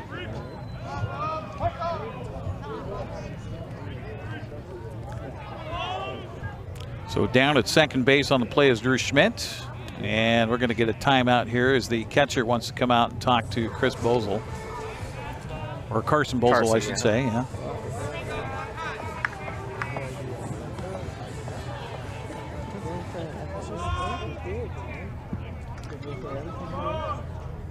Well, we scored 2 in the last half, so yeah, gonna have to still got here. a chance. This pitch is in there for a strike to Joey Rico, who had a big 2-run home run his last plate appearance. He's 2 for 4 tonight with a run and a couple of RBIs. The 0-1 pitch by Bolzel on the way, bounces in. That's going to allow the runner to move up 90 feet again.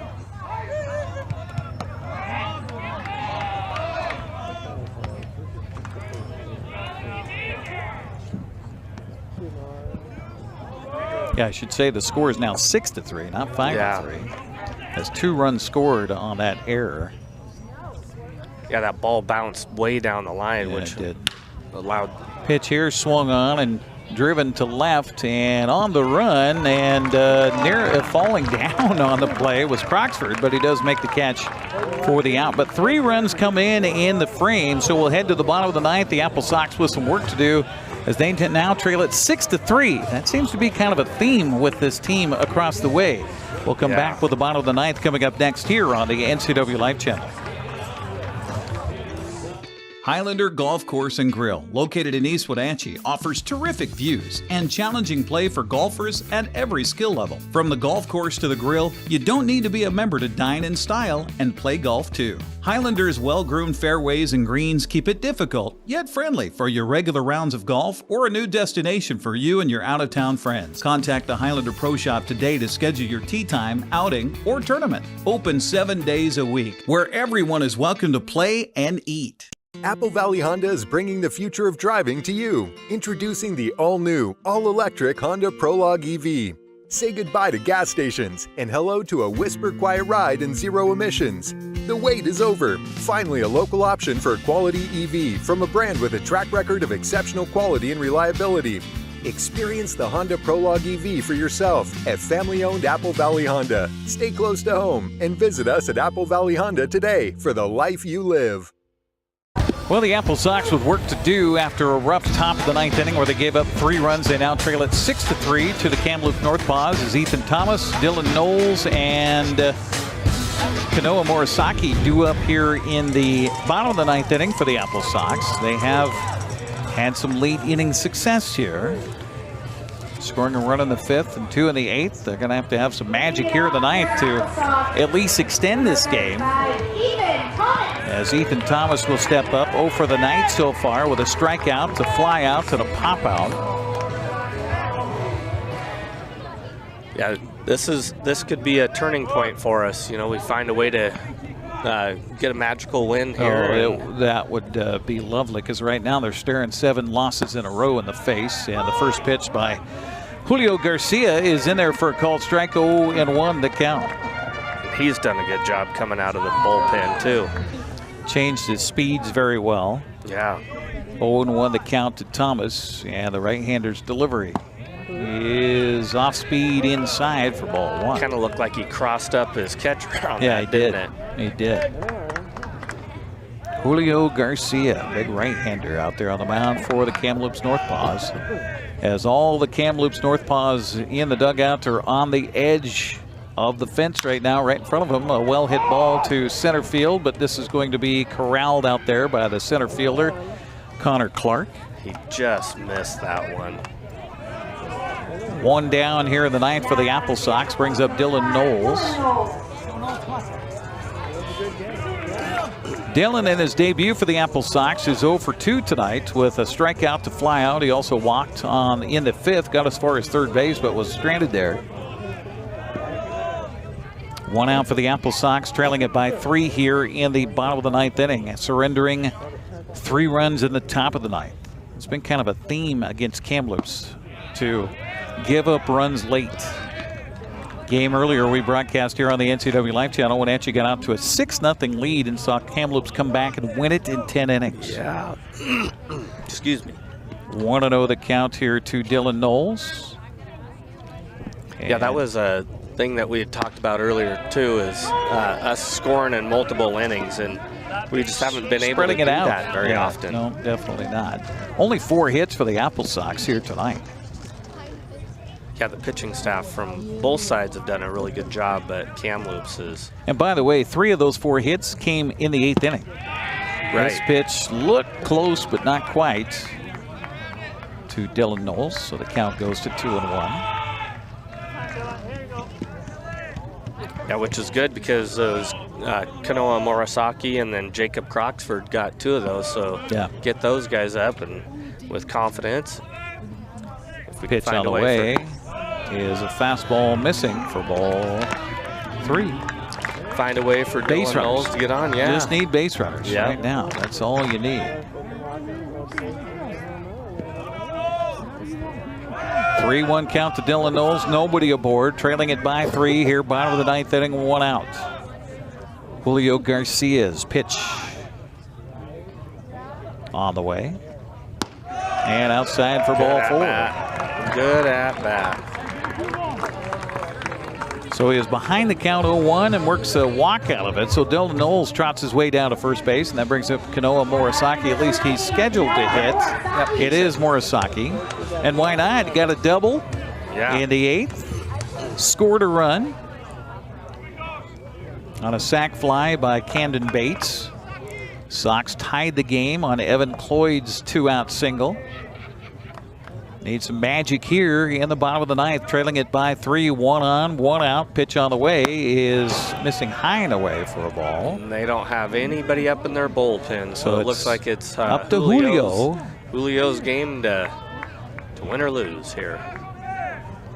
Likewise, we don't have anybody that's getting warm, which there's really no reason as of right now, but hopefully we can get a couple runs and see if they're going to stick with Bolzel or go to somebody different. I mean, right now, Julio Garcia is nowhere near the strike zone. No. And we're going to get a conversation on the mound here as their pitching coach will come out. Just a reminder to you that we will be back with more, excuse me. More baseball on more July Applesox 18th. baseball. Thank you, Coach. Yeah. Next Friday night. I think I've swallowed a fly there. So. So next Friday, the 18th, we'll be back here at Paul Thomas and Nanaimo in town for the first of a weekend series against the Applesox. We'll join you with our pregame at 6:30. Next up will be the following Tuesday, July 22nd. Edmonton comes to town to take on the Applesox, and then we'll wrap up the regular season for us on Friday, August 1st.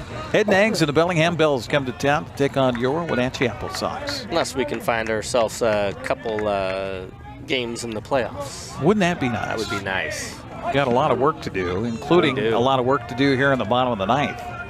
As Wenatchee trails at 6-3. 2-0 pitch on the way, swung on it, a fly ball to right field. This is going to be all the way back to the warning track, and he lost it in the night sky. Okay. So everybody's safe. I'll accept that one.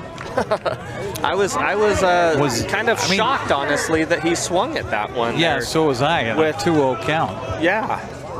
And we need base runners. Well, yeah. Well, they got it. They got it. We did. Okay. We did, yep. 311 feet. So, error? I didn't see. Did he even touch it? He threw his hands up in the air like he was praying or something. In the night sky. So 2 aboard for the Applesox, and for Morisaki, he'll take that as a base hit. So this pitch looped down the right field line, but foul. And that was a long fly ball foul. 0-1 the count to Croxford. And we mentioned not By the way, anybody Jacob Croxford is the tying run at the plate. He is. He is. We mentioned they didn't have anybody up in the bullpen, but they got Keith Marbury from Thompson River up right now. Another Canadian product. Swing and a foul at the plate by Croxford here. Croxford, by the way, with a base hit. He scored what was the tying run at the time on the RBI single by Evan Cloyd back in the 8th, but then Kamloops came back and scored 3 in the top of the 9th. That's where we are right now at 6-3, but the Applesox with the tying run at the plate, 2 on, 1 down. Pitch on the way by Garcia. Swung on a fly ball to left center, right center field. It's going to get out for extra bases. Rounding third, heading for home. Run's going to score. 2 runs are going to score. Rounding second, heading in for third, and safe with a 2-run triple is Jacob Croxford. Oh, wow. Well, you mentioned it, Coach. Sometimes when you're in the doldrums of a streak and not one you want to be on, it takes a little magic. Somehow, some way, find a gap, make them make the play. And Jacob Croxford just hit a triple and stands at third base, the tying run with 1 out in the inning, and the top of the order coming up for the Applesox. Yeah, that was very well struck, and you can see the speed by Croxford on that too, because most human beings don't make that triple, and he made that pretty easily. So Camden Bates steps up, first pitch to him, low and away, and you can really hear the dugout below us On the Applesox side here at Paul Thomas Senior Stadium, getting really loud, and those that are left in the ballpark getting loud as well, trying to cheer on a comeback here in the bottom of the 9th inning. They need just one more to keep this game alive. 2 more, and they win it in a walk-off. Pitch on the way, swung on and fouled away, and the count evens to Bates. 1 ball and 1 strike. Check out the moon there, Eric. Oh, yeah. What a view. So I think they officially call that a waxing gibbous. We're not quite full yet. Okay. So I think that's waxing and waning. I know that. Waxing and waning, yes. 1-1 the count to Bates here as the Sox looking for some magic on a full moon night here at the ballpark. And this pitch fouled away, so the count goes to a ball and 2 strikes on Camden Bates. Camden had the sac fly RBI in the 8th to pull Wenatchee to within 1. And then Evan Cloyd with a 2-out hit to tie the game at 3-3. Kamloops with 3 runs in the top of the 9th inning to make it 6-3, and now it's a 6-5 ball game. Wenatchee coming back with 2 runs here on the bottom of the 9th. The pitch on the way, strike 3 called. Camden Bates did not like that call from the home plate umpire, nor did our partisan crowd here at the ballpark tonight. 2 outs in the 9th inning, and Cade Martinez stands between Wenatchee and a potential 7th loss in a row. Well, never count us out, right? You got a little base knock right here and get us into. And Cade Martinez is due. 0 for the night here for Cade. Pitch on the way is inside and had to stick his knee out there, take that pitch. That's team baseball right there, isn't it? 1-0 the count to Cade Martinez. Infield is playing back. Martinez, the pitch. He'll take. It's a strike, and the count evens at 1-1 to Cade. Lined out to center in the 1st, struck out in the 4th, grounded out to 3rd in the 6th, flew out to right in the 8th. Looking for a safe base hit here, or something fumbling by the defense. This pitch swung on and fouled away, and the Applesox are down to their final strike. 1 ball, 2 strikes to the senior from the University of San Diego. Martinez, the only position player voted to the All-Star team for the Applesox. We've seen all the All-Stars on the mound tonight for Wenatchee, trying to come back in the 9th inning. The pitch on the way to Martinez, and he'll swing and miss, and that will be the ball game as the Applesox go down to defeat here tonight. And ouch, this one hurts a ton as they fall by a final of 6-5. We will take a break, come back, wrap it up here at the ballpark here on the NCWLIFE channel right after this 2-minute timeout. Tacos Chava has something new. Customers at Tacos Chava say it's the best Mexican food around. Nachos, enchiladas, tortas, ensaladas, and introducing camarones in many styles. You'll love the fresh salsa bar with so much selection. Are you ready for Tacos Chava? Find them at 2 great locations, the Wenatchee Valley Mall and Eniac. Tacos Chava, tan delicioso. At Kennedy Group, we understand that buying and selling is more than a transaction, and it's more than just a house. This is where you will gather with friends and family, and where a lifetime of memories will be made.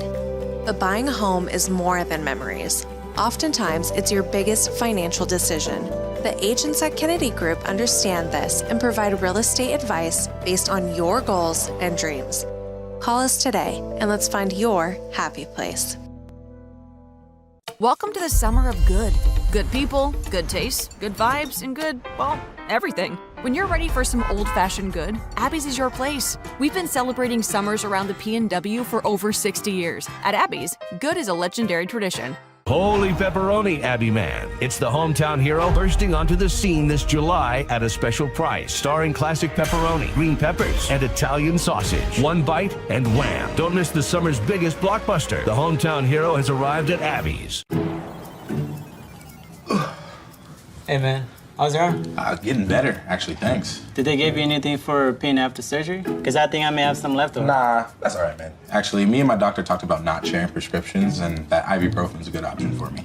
The risk of addiction, it's not worth it. Makes sense. Take the next step. Don't share your prescriptions and talk to your friends about the dangers of opioids.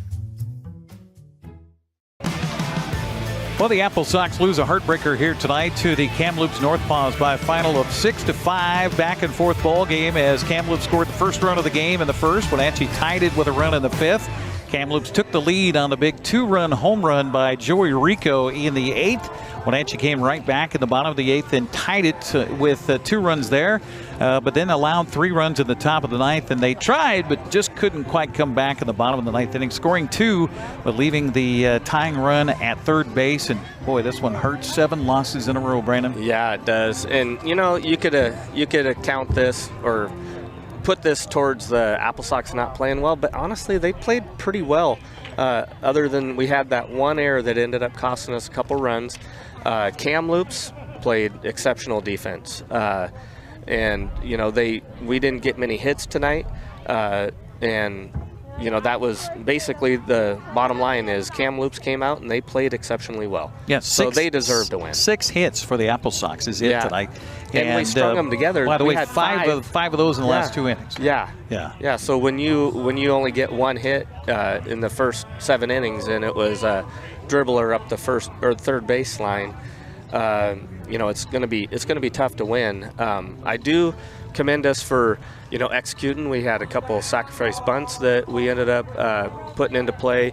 Great base running. We had a sacrifice fly to left field. You had Jacob Croxford that ended up taking a base that he probably shouldn't have taken, but he was paying attention to all aspects of it, so he ended up taking it knowing what he had, and that ended up getting us a run there too. So there was a lot of good things that we can take away from this game, but also hitting in the bottom of the order. Yeah. I mean, you had Morisaki, who came into the game batting just $118 on the season. Yeah. He goes 2 for 3 tonight with a couple of runs, and those were big runs. Meanwhile, Jacob Croxford came in 2 for 2, single, triple, 2 RBIs, a run scored, and he was that close to tying it up here tonight from third base. Yeah.